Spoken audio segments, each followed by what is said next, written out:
वन्दे चैतन्यदेवस्य कृष्णाय वासुदेवाय देवकीनन्दनाय च नन्दगोपकुमाराय गोविन्दाय नमो नमः। नमो पङ्कजनाभाय नमो पङ्कजमालिने नमो पङ्कजनेत्राय नमस्ते पङ्कजाङ्घ्रिये। गुरवे गौरचन्द्राय राधिकायै तदालये कृष्णाय कृष्णभक्ताय तद्भक्ताय नमो नमः।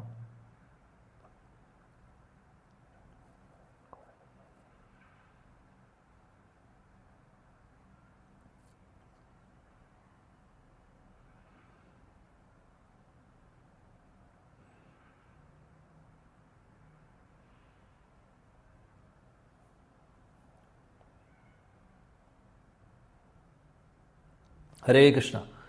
പ്രിയപ്പെട്ട എല്ലാ ഭക്തർക്കും എൻ്റെ വിനീതമായ സാഷ്ടാംഗ പ്രണാമം. ഗ്രന്ഥരാജ് ശ്രീമദ് ഭാഗവതം നമ്മൾ പഠിക്കുന്നു.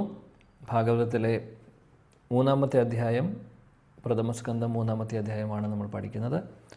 ഭഗവാന്റെ പല വിവിധ അവതാരങ്ങളെക്കുറിച്ച് നമ്മൾ കാണുന്നു.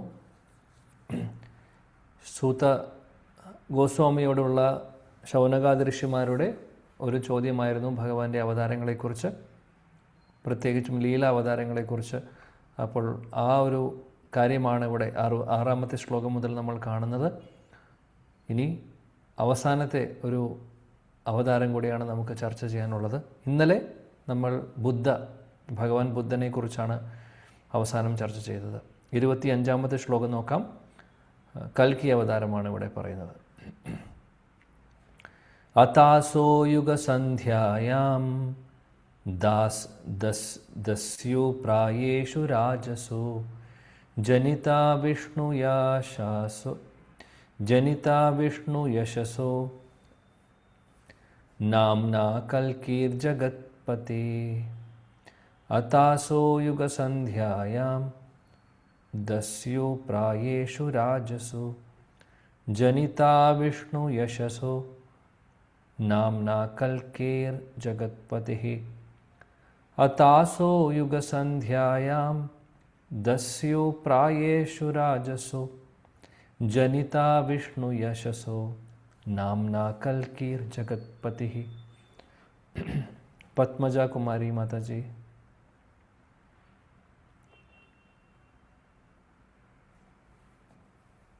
ഓക്കെ.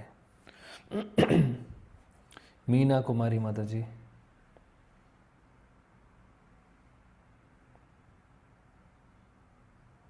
ഓക്കെ. ശ്രീലത മാതാജി.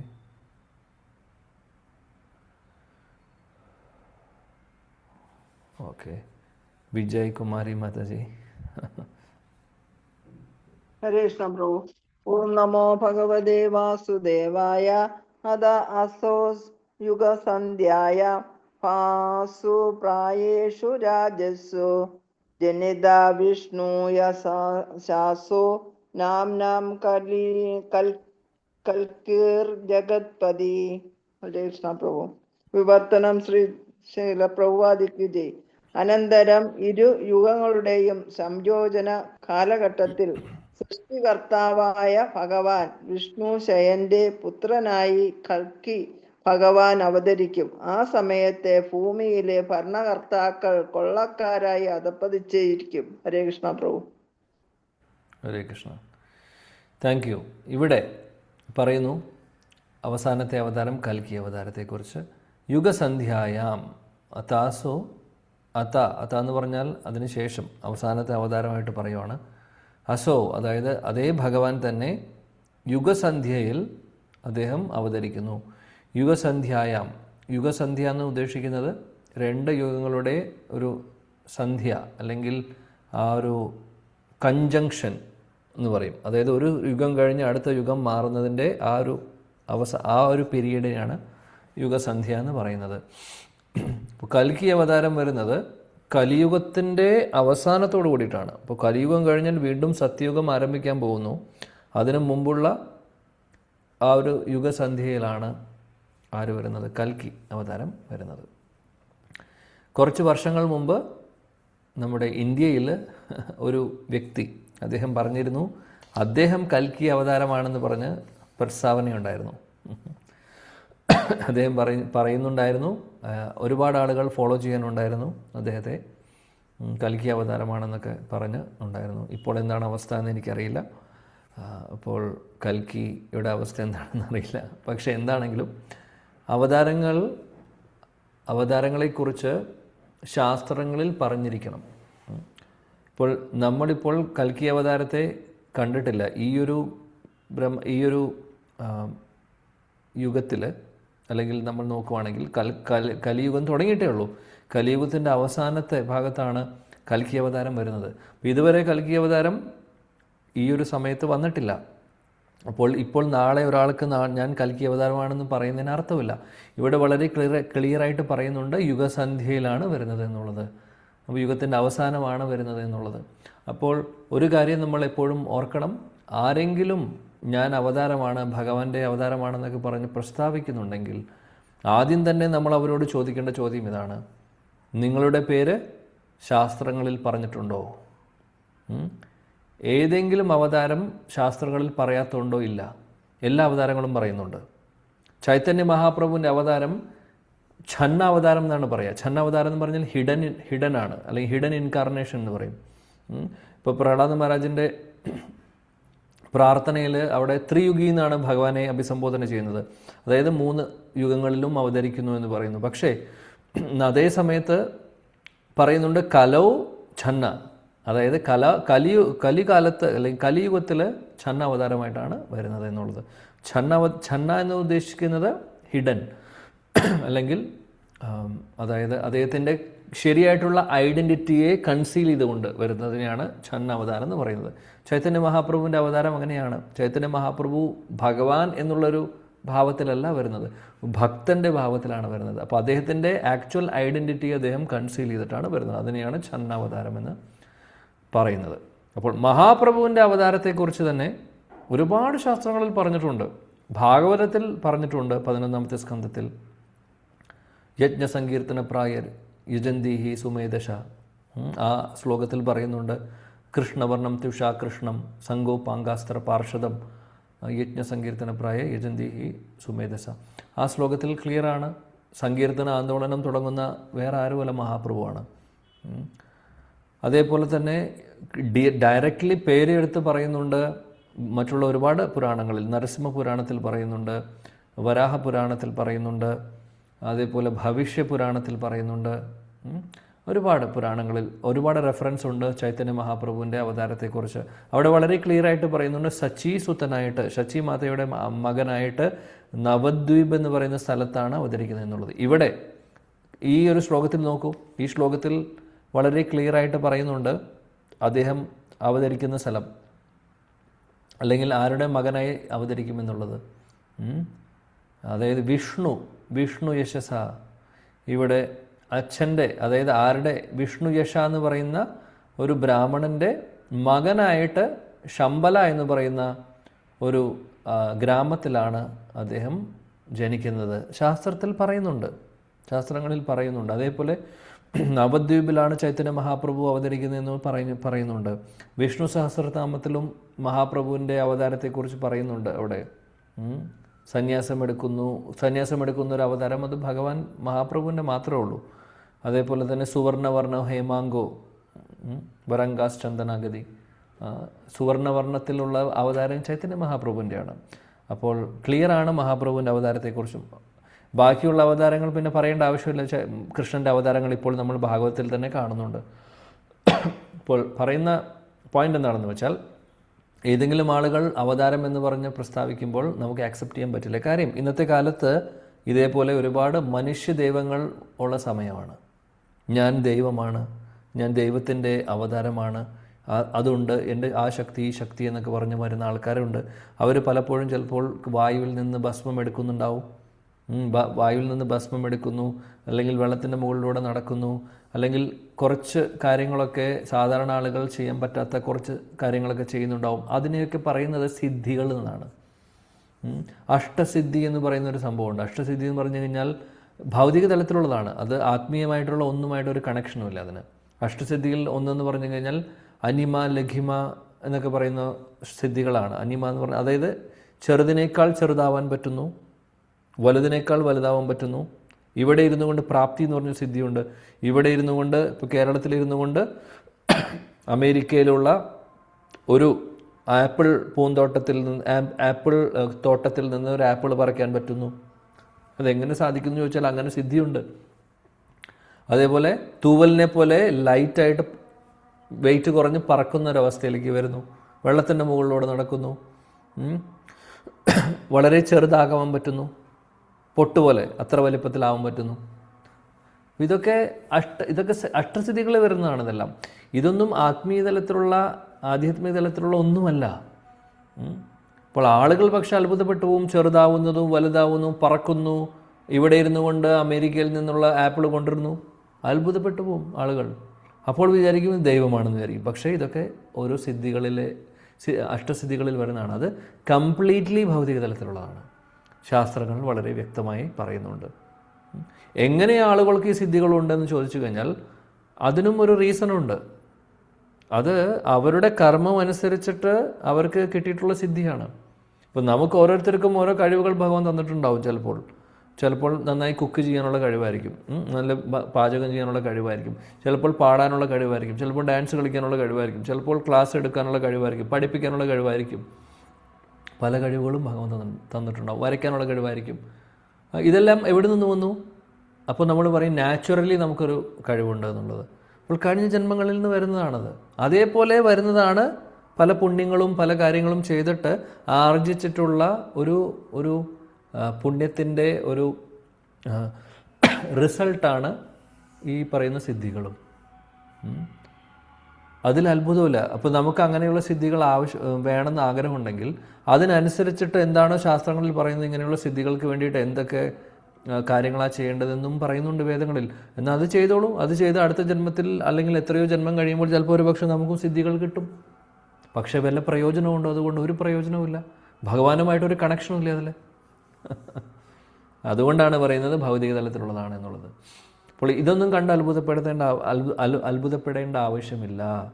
ഭസ്മം കൊണ്ടുവരുന്നതും അല്ലെങ്കിൽ പല കാര്യങ്ങളും ചെയ്യുന്നത്. അപ്പം അങ്ങനെ പല ആളുകൾ ചെയ്തുകൊണ്ട് ആളുകൾ തെറ്റിദ്ധരിക്കുന്നു, ഇത് ദൈവമാണ്, ഭഗവാന്റെ അവതാരമാണെന്നൊക്കെ വിചാരിക്കുന്നവരുണ്ട്. അവർ ദൈവമായിട്ട് ചിത്രീകരിക്കുന്നു. സ്വന്തമായിട്ട് അവരും ചിലപ്പോൾ ദൈവമാണെന്ന് പറയുന്നു. ഒരു ആയിരക്കണക്കിന്, പതിനായിരക്കണക്കിന്, ലക്ഷക്കണക്കിന് ഫോളോവേഴ്സും ഉണ്ടാവും.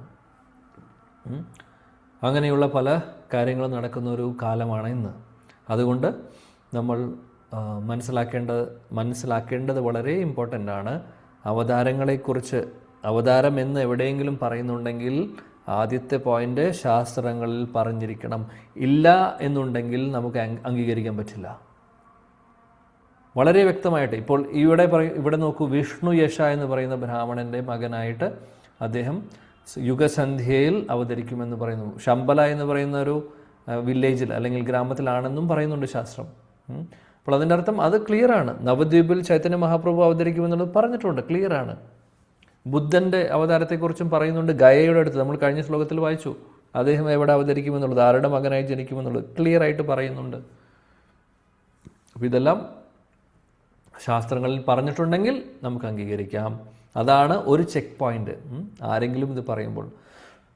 അതേപോലെ തന്നെ ഈ പറഞ്ഞ പോലെ പ്രഭുപാദ് പറയുന്ന പോലെ അമാനുഷികമായിട്ടുള്ള കാര്യങ്ങൾ, ഇപ്പോൾ അഷ്ടസിദ്ധിയിൽ വരുന്ന ഒരു കാര്യം നേരത്തെ പറഞ്ഞു, ഇവിടെ കേരളത്തിലിരുന്നു കൊണ്ട് നമ്മൾ അമേരിക്കയിലുള്ള ആപ്പിൾ കൊണ്ടുവരുന്നു എന്നുള്ളത്, അത് ആക്ച്വലി അമാനുഷികമായിട്ടുള്ള കാര്യമല്ല. കാര്യം അമാനുഷികമായിട്ടുള്ളൊരു കാര്യമാണെങ്കിൽ അവർക്കത് ചെയ്യാൻ പറ്റില്ല. കാര്യം അവർ മനുഷ്യരാണ്, ആരും ദൈവമല്ല. അവരും മനുഷ്യരാണ്, പക്ഷെ അവർക്ക് സിദ്ധികളുണ്ട്. അഷ്ടസിദ്ധികളിൽ ഒരു സിദ്ധി ഉണ്ടാവും, അത്രയേ ഉള്ളൂ. അമാനുഷികമായിട്ടുള്ള കാര്യങ്ങളെന്ന് പറയുമ്പോൾ കാളിയൻ്റെ മുകളിൽ കൃഷ്ണൻ കയറി ഡാൻസ് കളിക്കുന്നത് ആർക്കെങ്കിലും ചെയ്യാൻ പറ്റുമോ? ഈ അഷ്ടസിദ്ധിയുള്ള ആർക്കെങ്കിലും സാധിക്കുമോ? ഗോവർദ്ധന പർവ്വതം എടുക്കാൻ സാധിക്കുമോ? ഇതൊന്നും സാധിക്കില്ല. അങ്ങനെ പല കാര്യങ്ങളും ഭഗവാൻ കൃഷ്ണൻ ചെയ്തിട്ടുണ്ട്. ആ ലീലകളൊന്നും ആ ആളുകൾക്ക് ചെയ്യാൻ സാധിക്കില്ല, ഒരിക്കലും ചെയ്യാൻ സാധിക്കില്ല. അപ്പോൾ എത്ര വലിയ സിദ്ധി ഉണ്ടെങ്കിലും സിദ്ധികൾക്കും ഒരു ലിമിറ്റുണ്ട്. അതിനപ്പുറത്തേക്ക് അവർക്കൊന്നും ചെയ്യുവാൻ സാധിക്കില്ല. അപ്പോൾ ഇതെല്ലാം നമ്മൾ ഈ ഒരു സാഹചര്യത്തിൽ ഓർക്കേണ്ടതാണ്. പ്രഭുപാദ് പറയുന്നു, 5000 വർഷങ്ങളെ കഴിഞ്ഞിട്ടുള്ളൂ ഈ കലിയുഗത്തിൽ. ഇനി 4,32,000 5000 കഴിഞ്ഞിട്ടുള്ളൂ. 4,27,000 വർഷങ്ങൾ ഇനിയും കിടക്കുന്നു. അതിനുശേഷമാണ്, അല്ലെങ്കിൽ ആ ഒരു അവസാന സന്ധ്യ സമയത്താണ് കൽക്കി അവതാരം ഉണ്ടാവുന്നത്. കൽക്കി അവതാരം വന്നതിന് ശേഷം അദ്ദേഹം ചെയ്യുന്നത് എന്താണെന്ന് വെച്ചാൽ, ഒരുപാട് നീചരായിട്ടുള്ള അൺക്വാളിഫൈഡ് ആയിട്ടുള്ള ആളുകളുണ്ടാവും.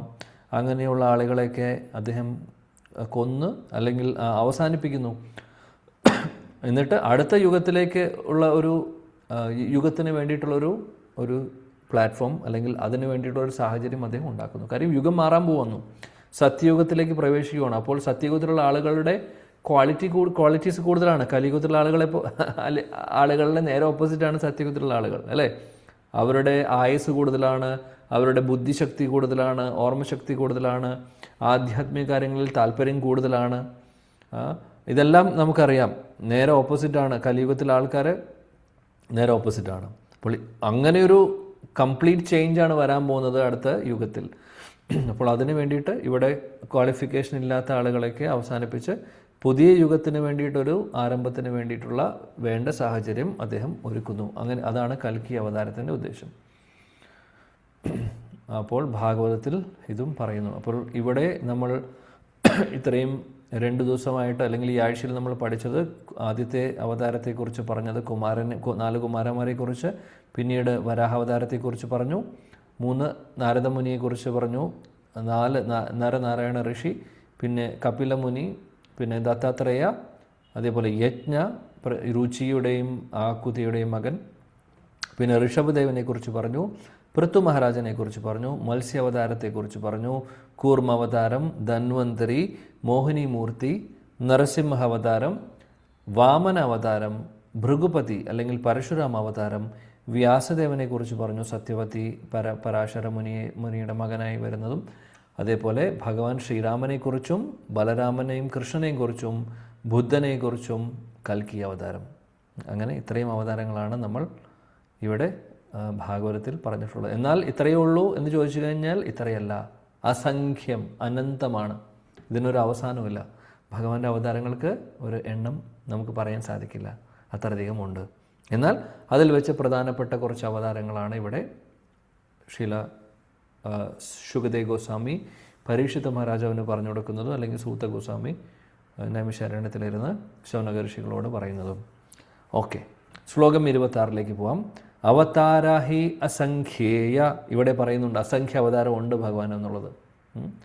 അവതാരാഹി അസംഖ്യേയ ഹരേ സത്വാനി ദേർദ്വിജ യഥാ വിദാസിന കുല്യ സരസാസ്യു സഹസ്രശ.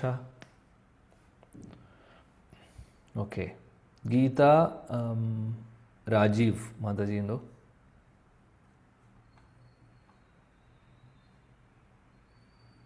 ഓക്കെ,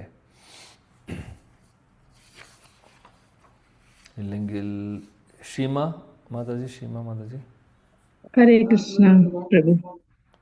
അവതാരാഹ്യ സാംഖ്യേയ ഹരേ സത്വനിധേർദ്വിജാഃ യഥാ വിദാസിന കുല്യ സരസാസ്യു സഹസ്രശഃ. വിവർത്തനം വായിക്കണ്ട പ്രഭു? വായിക്കൂ. അല്ലയോ ബ്രാഹ്മണ ശ്രേഷ്ഠരെ, അക്ഷയമായ ജലസ്രോതസ്സിൽ നിന്നും ഉത്ഭവിക്കുന്ന ചിറ്റാറിനെ പോലെ ഭഗവാന്റെ അവതാരങ്ങൾ അസംഖ്യമാണ്. ഹരേ കൃഷ്ണ പ്രഭു. Thank you. ഭഗവാന്റെ അവതാരങ്ങൾ അസംഖ്യമാണെന്ന് സൂത ഗോസ്വാമി പറയുന്നപ്പോൾ 21-22 അവതാരങ്ങൾ പറഞ്ഞു കഴിഞ്ഞ് അദ്ദേഹം പറയുന്നത് ഇത് ചെറിയൊരു ലിസ്റ്റ് മാത്രമാണ്, അത് ഫുൾ ലിസ്റ്റ് അല്ല. ഫുൾ ലിസ്റ്റ് പറയാൻ സാധിക്കില്ല. അതാണ് പറഞ്ഞത് അസംഖ്യമാണ് ഭഗവാന്റെ അവതാരങ്ങൾ. ഇവിടെ പ്രഭുപാദ് ഭാവാർത്ഥത്തിൽ കുറച്ചും കൂടെ അവതാരങ്ങളെക്കുറിച്ച് പ്രഭുപാദ് മെൻഷൻ ചെയ്യുന്നുണ്ട്. ഹയഗ്രീവ, ശ്രീ ഹയഗ്രീവ എന്ന് പറയുന്ന അവതാരം, ഹരി, ഹംസ, പൃഷ്ണിഗർഭ, വിഭു, സത്യസേന, വൈകുണ്ഠ, സാർവഭൗമ, വിശ്വക്ഷേന, ധർമ്മസേതു, സുധാമ, യോഗേശ്വര, ബൃഹത് ഭാനു, അങ്ങനെ ഒരുപാട് അവതാരങ്ങളെക്കുറിച്ചും ഇവിടെ പറയുന്നുണ്ട്. ഇവരെല്ലാം അങ്ങനെ പല യുഗങ്ങളിൽ, പല മന്വന്തരങ്ങളിൽ അസംഖ്യം അവതാരങ്ങൾ ഭഗവാനുണ്ട്. പിന്നീട് പ്രഭുപാദ് ഇവിടെ പ്രഹ്ലാദ് മഹാരാജ് പറയുന്ന കാര്യം പറയുന്നു. പ്രഹ്ലാദ് മഹാരാജ് കോട്ട് ചെയ്തിട്ടുള്ള ശ്ലോകം ഏതാണെന്ന് പ്രഭുപാദ് പറയുന്നത് എന്താണെന്ന് വെച്ചാൽ, ഓ ഭഗവാനെ, അങ്ങേക്ക് അസംഖ്യ അവതാരങ്ങളുണ്ട്. അങ്ങ് ചില സമയത്ത് മത്സ്യങ്ങളുടെ കൂട്ടത്തിൽ, വെള്ളത്തിലുള്ള ജലജീവികളുടെ കൂട്ടത്തിൽ ജനിക്കുന്നു. അതേപോലെ ചില സമയത്ത് ഇഴജന്തുക്കൾ പോലെ, ചില സമയത്ത് പക്ഷി, ചില സമയത്ത് മൃഗങ്ങളെ പോലെ, ചില സമയത്ത് നരനായിട്ട് അല്ലെങ്കിൽ മനുഷ്യനെ പോലെ, ചില സമയത്ത് ദേവതമാരെ പോലെ, അങ്ങനെ അസംഖ്യം രൂപത്തിൽ അങ്ങ് അവതരിക്കുന്നുണ്ട്. എന്നിട്ട് അങ്ങയുടെ അവതാരത്തിൻ്റെ ഉദ്ദേശം എന്താണ്? അങ്ങ് അവതരിക്കുന്നു എല്ലാവരുടെയും സംരക്ഷണത്തിന് വേണ്ടി, എല്ലാവരെയും അത് സംരക്ഷിക്കാൻ വേണ്ടിയും, അതേപോലെ തന്നെ അധർമ്മം ചെയ്യുന്നവരെ അവസാനിപ്പിക്കാൻ വേണ്ടിയും അങ്ങ് അവതരിക്കുന്നു എന്നുള്ളത്. ഇത് ഭാഗവതത്തിലെ 7ാമത്തെ സ്കന്ധത്തിലെ 9ാമത്തെ അധ്യായത്തിലെ 38ാമത്തെ ശ്ലോകത്തിൻ്റെ ഒരു അർത്ഥമാണ് ഇവിടെ പറയുന്നത്. അതേപോലെ അദ്ദേഹം പറയുന്നു, അങ്ങ് പ്രഹ്ലാദ മഹാരാജ് കണ്ടിന്യൂ ചെയ്യുന്നു, അങ്ങ് യുഗങ്ങളുടെ ആവശ്യങ്ങളനുസരിച്ച് പല അവതാരങ്ങളാണ് എടുക്കുന്നത്. എന്താണോ ആവശ്യം അതനുസരിച്ചിട്ട്, അതായത് ഓരോ ലക്ഷ്യങ്ങളുണ്ട്. അതേപോലെ കലിയുഗത്തിൽ അങ്ങ് പക്ഷേ ഛന്ന അവതാരമായിട്ടാണ് വരുന്നത്. നമ്മൾ നേരത്തെ ഇതിനെക്കുറിച്ച് പറഞ്ഞു. ഇത്തം ത്രിയക് ഋഷിദേവ ജശാവതാരേർ ലോകാൻ വിഭായസി ഹംസി ജഗത് പ്രതിപാൻ ധർമാൻ മഹാപുരുഷ യുഗാനുവൃത്തം ഛന്ന കലോ യത് അഭവസ്ത്രിയുഗോസ്ത സത്വം. ഇതാണ് ശ്ലോകം 7ാമത്തെ സ്കന്ധത്തിൽ നിന്നുള്ളത്. അവിടെ പറയുന്നു ഛന്ന കലൗ, അതായത് കലിയുഗത്തിൽ അങ്ങ് ഛന്ന അവതാരമാണ്. നമ്മൾ നേരത്തെ പറഞ്ഞു, ഛന്ന അവതാരം എന്ന് പറഞ്ഞാൽ ഹിഡൻ അല്ലെങ്കിൽ കൺസീൽ ചെയ്തിട്ടുള്ള ഐഡൻറ്റിറ്റിയെ മറച്ചിട്ടുള്ളത് ചൈതന്യ മഹാപ്രഭുവിനെ കുറിച്ചാണ് അവിടെ പറയുന്നത്. ചൈതന്യ മഹാപ്രഭു ഛന്നാവതാരമായിട്ട് അദ്ദേഹം ഭക്തഭാവത്തിലാണ് വരുന്നത് കൊണ്ടാണ് ഛന്നാവതാരം എന്ന് പറയുന്നത്. പിന്നെ മഹാപ്രഭു ഉള്ള സമയത്തും ചൈതന്യ മഹാപ്രഭു ഭഗവാന്റെ അവതാരമാണ് എന്ന് ആളുകൾക്ക് അധികം അറിയുന്നുണ്ടായിരുന്നില്ല. അദ്ദേഹം പോയതിന് ശേഷമാണ് ഇത് ഫേമസ് ആയത്, ഈ കാര്യം ആളുകൾ അറിഞ്ഞു തുടങ്ങിയത്. അതുവരെ കുറച്ച് ആളുകൾക്ക് അറിയാമായിരുന്നു. ഇപ്പോൾ അദ്വൈതാചാര്യ, നിത്യാനന്ദ പ്രഭു, അവർക്ക് ശ്രീവാസ് ഠാക്കൂർ, അദ്ദേഹത്തിൻ്റെ നിത്യപാർഷദർക്ക് അറിയാമായിരുന്നു. എന്നാൽ മൊത്തത്തിൽ നോക്കുവാണെങ്കിൽ ആളുകൾക്ക് പൂർണ്ണമായിട്ടും ഇതിനെക്കുറിച്ച് അവതാരം എന്നുള്ളൊരു ഭാവത്തിൽ പല ആളുകൾക്കും അറിയുന്നുണ്ടായിരുന്നില്ല. എന്നാൽ പിന്നീട് അദ്ദേഹം പോയതിന് ശേഷം അദ്ദേഹത്തെക്കുറിച്ച് എഴുതിയിട്ടുള്ള ഗ്രന്ഥങ്ങളിലാണ് ഇതെല്ലാം നമുക്ക് വെളിപ്പെട്ട് വരുന്നത്. ഇവിടെ പ്രഭുപാദ് വളരെ ക്ലിയർ ആയിട്ട് ഒരു കാര്യം പറയുന്നു. രാമ, നരസിംഹ, വരാഹ, മത്സ്യ, കൂർമ്മ, ഇങ്ങനെ ഒരുപാട് അവതാരങ്ങൾ, അസംഖ്യ അവതാരങ്ങളുണ്ട്. എന്നാൽ ഭഗവാൻ കൃഷ്ണൻ, അതേപോലെ തന്നെ ഭഗവാൻ ചൈതന്യ മഹാപ്രഭു, ഇവർ രണ്ടുപേരും വെറും അവതാരങ്ങളല്ല, എന്നാൽ അവതാരിയാണ്. വെറും അവതാരങ്ങൾ എന്ന് പറഞ്ഞു കഴിഞ്ഞാൽ ഇവർ വന്നിട്ടുള്ളത് വേറെ ഒരാളിൽ നിന്നല്ല. അതായത് ഇവർക്ക് രണ്ടുപേർക്കും സോഴ്സ് ഇല്ല, അവരെല്ലാത്തിൻ്റെയും സോഴ്സ് അവരാണ്. എല്ലാത്തിൻ്റെയും ഉറവിടം മഹാപ്രഭുവും കൃഷ്ണനുമാണ്. കൃഷ്ണനും മഹാപ്രഭുവും തമ്മിൽ ഒരു വ്യത്യാസവും ഇല്ല. അപ്പോൾ കൃഷ്ണനെ നമ്മൾ അവതാരി പുരുഷൻ എന്ന് പറഞ്ഞു കഴിഞ്ഞാൽ, പരമദൈവോത്തമ പുരുഷൻ എന്ന് വിളിക്കുന്നുണ്ടെങ്കിൽ, ചൈതന്യ മഹാപ്രഭുവും അങ്ങനെ തന്നെ അവതാരി പുരുഷനാണ്. അല്ലാതെ ചൈതന്യ മഹാപ്രഭു വെറും കലിയുഗത്തിലെ അവതാരം മാത്രമല്ല, ഇത് നമ്മൾ ഓർക്കണം. കലിയുഗത്തിൽ അവതരിച്ചു ഛന്ന അവതാരം എന്ന് പറയുന്നു. നമ്മൾ പറഞ്ഞു കൃഷ്ണൻ എങ്ങനെയാണോ ദ്വാപരയുഗത്തിൽ അവതരിക്കുന്നത് ഇച്ഛപ്രകാരം, അതേപോലെയാണ് ചൈതന്യ മഹാപ്രഭു ഇച്ഛപ്രകാരം കലിയുഗത്തിൽ അവതരിക്കുന്നത്. അപ്പോൾ മഹാപ്രഭുവിനെ വെറും ഒരു അവതാരം മാത്രമായിട്ടല്ല കാണേണ്ടത്, മറിച്ച് അദ്ദേഹത്തെയും അവതാരി പുരുഷനായിട്ട് തന്നെയാണ് നമ്മൾ കാണേണ്ടത്. ഈ ഒരു കാര്യം ഓർക്കണം. അപ്പോഴാണ് ചൈതന്യ മഹാപ്രഭുവിനോടുള്ള നമ്മുടെ ആ ഒരു ബഹുമാനം ഉണ്ടാവുകയുള്ളൂ. ഇല്ലെങ്കിൽ നമ്മൾ വിചാരിക്കും അത് ഭഗവാന്റെ ഒരു അവതാരം ഭക്തൻ്റെ രൂപത്തിൽ വന്നു. ഭഗവാൻ കൃഷ്ണൻ തന്നെ രാധാഭാവത്തിൽ വരുന്നതാണ്. ചൈതന്യ മഹാപ്രഭു കൃഷ്ണനാണ്. എന്നാൽ ഭാവം, അദ്ദേഹത്തിൻ്റെ ആ ഒരു ഭാവം എന്താണ്? രാധാറാണിയുടെ ഭാവമാണ്.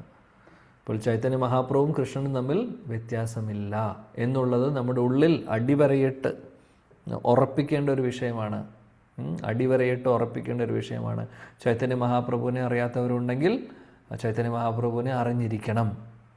അത് ഗൗഡീയ വൈഷ്ണവനായതുകൊണ്ട് മാത്രം പറയുമല്ല. ചൈതന്യ മഹാപ്രഭു അദ്ദേഹമാണ് ഇന്ന് നമ്മൾ ഇവിടെ ഇരുന്ന് പല കാര്യങ്ങളും ചെയ്യുന്നതിൻ്റെ ഒരേ ഒരു കാരണം. ഇന്ന് നമ്മൾ ഭാഗവതം പഠിക്കുന്നുണ്ടെങ്കിൽ ആ ഭാഗവതം ഇങ്ങനെ സുലഭമായിട്ട് അത് ഭാഗവതത്തെ പ്രചരണം ചെയ്തിട്ടുള്ളത് ചൈതന്യ മഹാപ്രഭുവാണ്. ഹരേ കൃഷ്ണ മഹാമന്ത്രം നമ്മളിന്ന് ജപിക്കുന്നുണ്ടെങ്കിൽ അത് പറഞ്ഞിട്ടുണ്ട്, കലിസന്ധരണ ഉപനിഷത്തിലും മറ്റുള്ള പുരാണങ്ങളിലും ഒക്കെ പറഞ്ഞിട്ടുണ്ട്. എന്നാൽ നമ്മളിൽ ഓരോരുത്തരിലേക്കും അത് എത്തിച്ചിട്ടുണ്ടെങ്കിൽ അത് ചൈതന്യ മഹാപ്രഭുവിൻ്റെ കോൺട്രിബ്യൂഷനാണ്. 3, ഇന്ന് നമ്മൾ വളരെ അഭിമാനത്തോടു കൂടി അല്ലെങ്കിൽ സന്തോഷത്തോടു കൂടി പറയും, ഞാൻ വൃന്ദാവനത്തിലേക്ക് പോയി, വൃന്ദാവനത്തിൽ പോയി ലീലാസ്ഥലികൾ കണ്ടു, അല്ലെങ്കിൽ ഇന്ന അമ്പലങ്ങളിലേക്ക് പോയി, അവിടെ പോയി, ഇവിടെ പോയി, ഗോസ്വാമി അമ്പലങ്ങളിൽ പോയി, അല്ലെങ്കിൽ ലീലാസ്ഥലികൾ കണ്ടു, രാധാകുണ്ടിലേക്ക് പോയി, രാധാകുണ്ടിലെ വെള്ളം ആചമൻ ചെയ്തു, ശ്യാമകുണ്ട് രാധാകുണ്ടം പ്രദക്ഷിണം വെച്ചു, പരിക്രമ ചെയ്തു, ഗോവർദ്ധൻ പരിക്രമ ചെയ്തു, ഇതെല്ലാം നമ്മൾ പറയും. ഇന്ന് അത് നമ്മുടെ മുമ്പിൽ ഉള്ളത് മഹാപ്രഭുവിൻ്റെ കോൺട്രിബ്യൂഷനാണ്. കാര്യം 500 വർഷങ്ങൾ മുമ്പ് ചൈതന്യ മഹാപ്രഭു വരുന്ന സമയത്ത് ലീലാസ്ഥലികളെല്ലാം അപ്രകടമായിരിക്കുന്ന അവസ്ഥയായിരുന്നു. അദ്ദേഹം വൃന്ദാവനത്തിലേക്ക് പ്രവേശിക്കുമ്പോൾ അദ്ദേഹം പല സ്ഥലങ്ങളിലും പോയി. രാധാകുണ്ട്, ശ്യാമകുണ്ട് ഉണ്ടായിരുന്നില്ല. അതായത് അവിടെ ഒരു ഖേത്തിയായിരുന്നു, അല്ലെങ്കിൽ കൃഷി ചെയ്യുന്ന കർഷകരെ കൃഷി ചെയ്യുന്ന ഒരു പാടമായിരുന്നു അത്. പക്ഷേ മഹാപ്രഭുവിന് അവിടെ പോയി അത് കണ്ടപ്പോൾ ആളുകൾക്ക് അറിയുന്നുണ്ടായിരുന്നില്ല. പക്ഷെ വളരെ സ്പെഷ്യലായിരുന്നു ഈ ഒരു പാഠം. കാര്യം ആളുകളും പറയും, അതായത് ഒരു ഭാഗത്ത് അതായത് എന്താ പറയുക, വെള്ളത്തിൻ്റെ കളർ വ്യത്യാസം, അത് ഒന്ന് ശ്യാമ നിറം, ഒന്ന് വെളുത്ത നിറം, അതായത് രണ്ടിനും കളറിൻ്റെ കുറച്ച് വ്യത്യാസമുണ്ട്. അപ്പോൾ ശ്യാമകുണ്ട് രാധാകുണ്ടുമാണ് അത്. എന്നാൽ ഇതാർക്കും അറിയുന്നുണ്ടായിരുന്നില്ല. അവരത് അവിടെ കൃഷി ചെയ്യുന്ന ഒരു സ്ഥലമായിരുന്നു.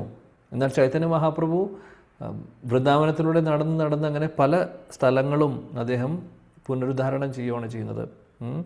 മഹാപ്രഭു ഇത് കണ്ടപ്പോൾ, ഈ ഒരു സ്ഥലത്തു കൂടെ നടന്നു പോകുമ്പോൾ അദ്ദേഹം മോഹത്സ്യപ്പെട്ട് വീഴുന്നു. ഇത് കണ്ട് അദ്ദേഹത്തിന് രാധാകുണ്ട് ശ്യാമകുണ്ട് ഓർമ്മ വരുന്നു. എന്നിട്ട് പറഞ്ഞു, ഇത് ശ്യാമകുണ്ട് രാധാകുണ്ടാണ്, ഇത് കൃഷി ചെയ്യേണ്ട സ്ഥലമല്ല. അതിനുശേഷം ഗോസ്വാമിമാരെ ഏൽപ്പിച്ചു ഇതെല്ലാം. അതേപോലെ തന്നെ രാധാകുണ്ട് ശ്യാമകുണ്ട് പിന്നീട് ശ്രീല രഘുനാഥദാസ് ഗോസ്വാമിയാണ് ഇന്ന് നമ്മൾ കാണുന്ന രാധാകുണ്ട് ശ്യാമകുണ്ടിൻ്റെ രൂപത്തിലാക്കിയിട്ടുള്ളത്. അദ്ദേഹത്തിൻ്റെ ഒരു സൂപ്പർവിഷനിലാണ് അവിടെ ഇതേപോലെ കുളമായിട്ട് ഒരു രാജാവ് ഡൊണേഷൻ കൊടുത്തു. അങ്ങനെ അദ്ദേഹമാണ് ഇത് കെട്ടിക്കുന്നത്. ശ്യാമകുണ്ട് രാധാകുണ്ട് വളരെ സ്ക്വയറായിട്ടും അതേപോലെ ശ്യാമകുണ്ട് കുറച്ച് വളഞ്ഞിട്ടാണ്. കാര്യം അവിടെ മരങ്ങളുള്ളത് കൊണ്ട് അത് വെട്ടാതിരിക്കാൻ വേണ്ടി. കാര്യം പഞ്ചപാണ്ഡവരായിട്ടുള്ള മരങ്ങളാണ്. അപ്പോൾ അത് വെട്ടാതെ, അപ്പോൾ അങ്ങനെയാണ് ശ്യാമകുണ്ടിൻ്റെ ഷേപ്പ് കുറച്ച് മാറിയിട്ടുള്ളത്. അപ്പോൾ ഇതെല്ലാം കൺസ്ട്രക്ഷൻ ചെയ്തതും ആരുടെ സൂപ്പർവിഷനിലാണ്? രഘുനാഥദാസ് ഗോസ്വാമി. ശ്രീല രഘുനാഥദാസ് ഗോസ്വാമി ആരാണ്? ചൈതന്യ മഹാപ്രഭുവിൻ്റെ പരമ്പരയിൽ വരുന്ന ഗോസ്വാമിയാണ്. ഷഡ് ഗോസ്വാമിമാരിൽ ഒരാളാണ്. അതേപോലെ രൂപ സനാതൻ ഗോസ്വാമിമാരോട് പറഞ്ഞിട്ടാണ് അവരാണ് പിന്നീട് നടന്ന് ഒരുപാട് ലീലാസ്ഥലികൾ അവർ തിരിച്ചു കൊണ്ടുവരുന്നത്. അതേപോലെ ഒരുപാട് ശ്രീമൂർത്തി വിഗ്രഹങ്ങളെ അവർ എടുക്കുന്നത്, അല്ലെങ്കിൽ മണ്ണിനടിയിൽ പോയിരിക്കുന്നതും അതിനൊക്കെ തിരിച്ചു കൊണ്ടുവരുന്നത്. ഭഗവാൻ കൃഷ്ണൻ്റെ കാലത്തുണ്ടായിരുന്ന, ഭഗവാൻ കൃഷ്ണൻ്റെ കാലം കഴിഞ്ഞ് ഉടനെ വജ്രനാഭ്, അതായത് വജ്രനാഭ് എന്ന് പറഞ്ഞു കഴിഞ്ഞാൽ ഭഗവാന്റെ കൊച്ചുമകൻ, അദ്ദേഹം സ്ഥാപിച്ചിട്ടുള്ള ഒരുപാട് അമ്പലങ്ങളുണ്ടായിരുന്നു വൃന്ദാവനത്തിൽ. അതിനെല്ലാം അത് പുനരുദ്ധാരണം ചെയ്ത് പുനഃസ്ഥാപിക്കുന്നത് ഗോസ്വാമിമാരാണ്. അപ്പോൾ ഇതെല്ലാം എങ്ങനെ സാധിച്ചു? മഹാപ്രഭു പറഞ്ഞു, അവർക്ക് ഇൻസ്ട്രക്ഷൻ കൊടുത്തു, അത് ചെയ്യണം, ഇത് ചെയ്യണം. മഹാപ്രഭുവിൻ്റെ അനുഗ്രഹം കൊണ്ടാണ് ഇതെല്ലാം നടന്നിട്ടുള്ളത്. അപ്പോൾ നമ്മുടെ ചൈതന്യ മഹാപ്രഭുവിൻ്റെ കോൺട്രിബ്യൂഷൻ പറയാനില്ല. ഇന്ന് നമ്മൾ ഇവിടെ ഇരിക്കുന്നുണ്ടെങ്കിൽ അതിന് ഒരേ ഒരു കാരണം ചൈതന്യ മഹാപ്രഭുവാണ്. ഗുരുവായൂരപ്പനുണ്ട്, ഗുരുവായൂരിൽ സംശയമില്ല. എന്നാൽ ഭാഗവതമുണ്ട്. എന്നാൽ പേഴ്സണലി എന്നോട് ചോദിക്കുകയാണെങ്കിൽ ഞാൻ ആ ജില്ലയിലുള്ള ആളാണ്. ഗുരുവായൂർ അമ്പലത്തിൽ നിന്ന് 20 കിലോമീറ്റർ ദൂരമേ ഉള്ളൂ വീട്ടിലേക്ക്. ഗുരുവായൂരപ്പനോടുള്ള അടുപ്പവും അല്ലെങ്കിൽ അതെല്ലാം ചെറുപ്പം മുതലേ ഉണ്ട്, അല്ലെങ്കിൽ നമുക്ക് എല്ലാവർക്കും ഉണ്ടാവും. എന്നാൽ ശ്രീമദ് ഭാഗവതം ഇതുപോലെ വായിക്കുന്നു, ഭാഗവതം പഠിക്കുന്നു, നാമം ജപിക്കുന്നു, വല്ലപ്പോഴും അമ്പലത്തിൽ പോയി തൊഴുതുന്നു എന്നുള്ളത് അല്ല നമ്മൾ ചെയ്യുന്നത്. നമ്മൾ എല്ലാ ദിവസവും നിത്യം ഭാഗവത സേവ ചെയ്തുകൊണ്ടിരിക്കുകയാണ്. ഇത്രയും വലിയ കാര്യം നമ്മുടെ ജീവിതത്തിൽ എങ്ങനെ സംഭവിച്ചു? ചൈതന്യ മഹാപ്രഭു. അപ്പോൾ അതേ ഗുരുവായൂരപ്പൻ തന്നെയാണ് മഹാപ്രഭുവായിട്ട് വരുന്നത്. മഹാപ്രഭുവും ഗുരുവായൂരപ്പനും തമ്മിൽ വ്യത്യാസമില്ല. അപ്പോൾ ചൈതന്യ മഹാപ്രഭുവിൻ്റെ കോൺട്രിബ്യൂഷൻ പറയാനില്ല. അതാണ് നമ്മൾ മനസ്സിലാക്കേണ്ടത്. അപ്പോൾ കൃഷ്ണനും പുരുഷന്മാരാണ് എന്നുള്ളത് നമ്മൾ മനസ്സിൽ ഉറപ്പിച്ച് അടിവരയിട്ട് വയ്ക്കുക. ഓക്കെ, ശ്ലോകം 27. ഋഷയോ മനവോ ദേവ മനുപുത്ര മഹാജുസഃ കലാ സർവേ ഹരേർ ഏവ സംപ്രജാപത്യ സ്മൃതാഃ. യെസ്, വിദ്യ മാതാജി ഉണ്ടോ? വിദ്യ ഗിരീഷ് ശ്ലോകം വായിക്കാൻ. ഹരേ കൃഷ്ണ പ്രഭുജി, വായിക്കട്ടെ. ശ്ലോകം വായിച്ചോളൂ. ശ്ലോകം നമ്പർ 27. ഋഷയോ മനവോ ദേവ മനുപുത്ര മഹോജസ കലാ സർവേ ഹരേരേവ സപ്രജാപതയസ്തദാ. ഹരേ കൃഷ്ണ. Thank you. വിവർത്തനം വേറെ പുസ്തകമാണ്, അതുകൊണ്ട് ഞാൻ ഇല്ല പ്രഭു വാങ്ങിച്ചു. എന്നാ വായിക്കും. വിവർത്തനം ബൈ ശ്രീല പ്രഭുപാദ് കി ജയ്.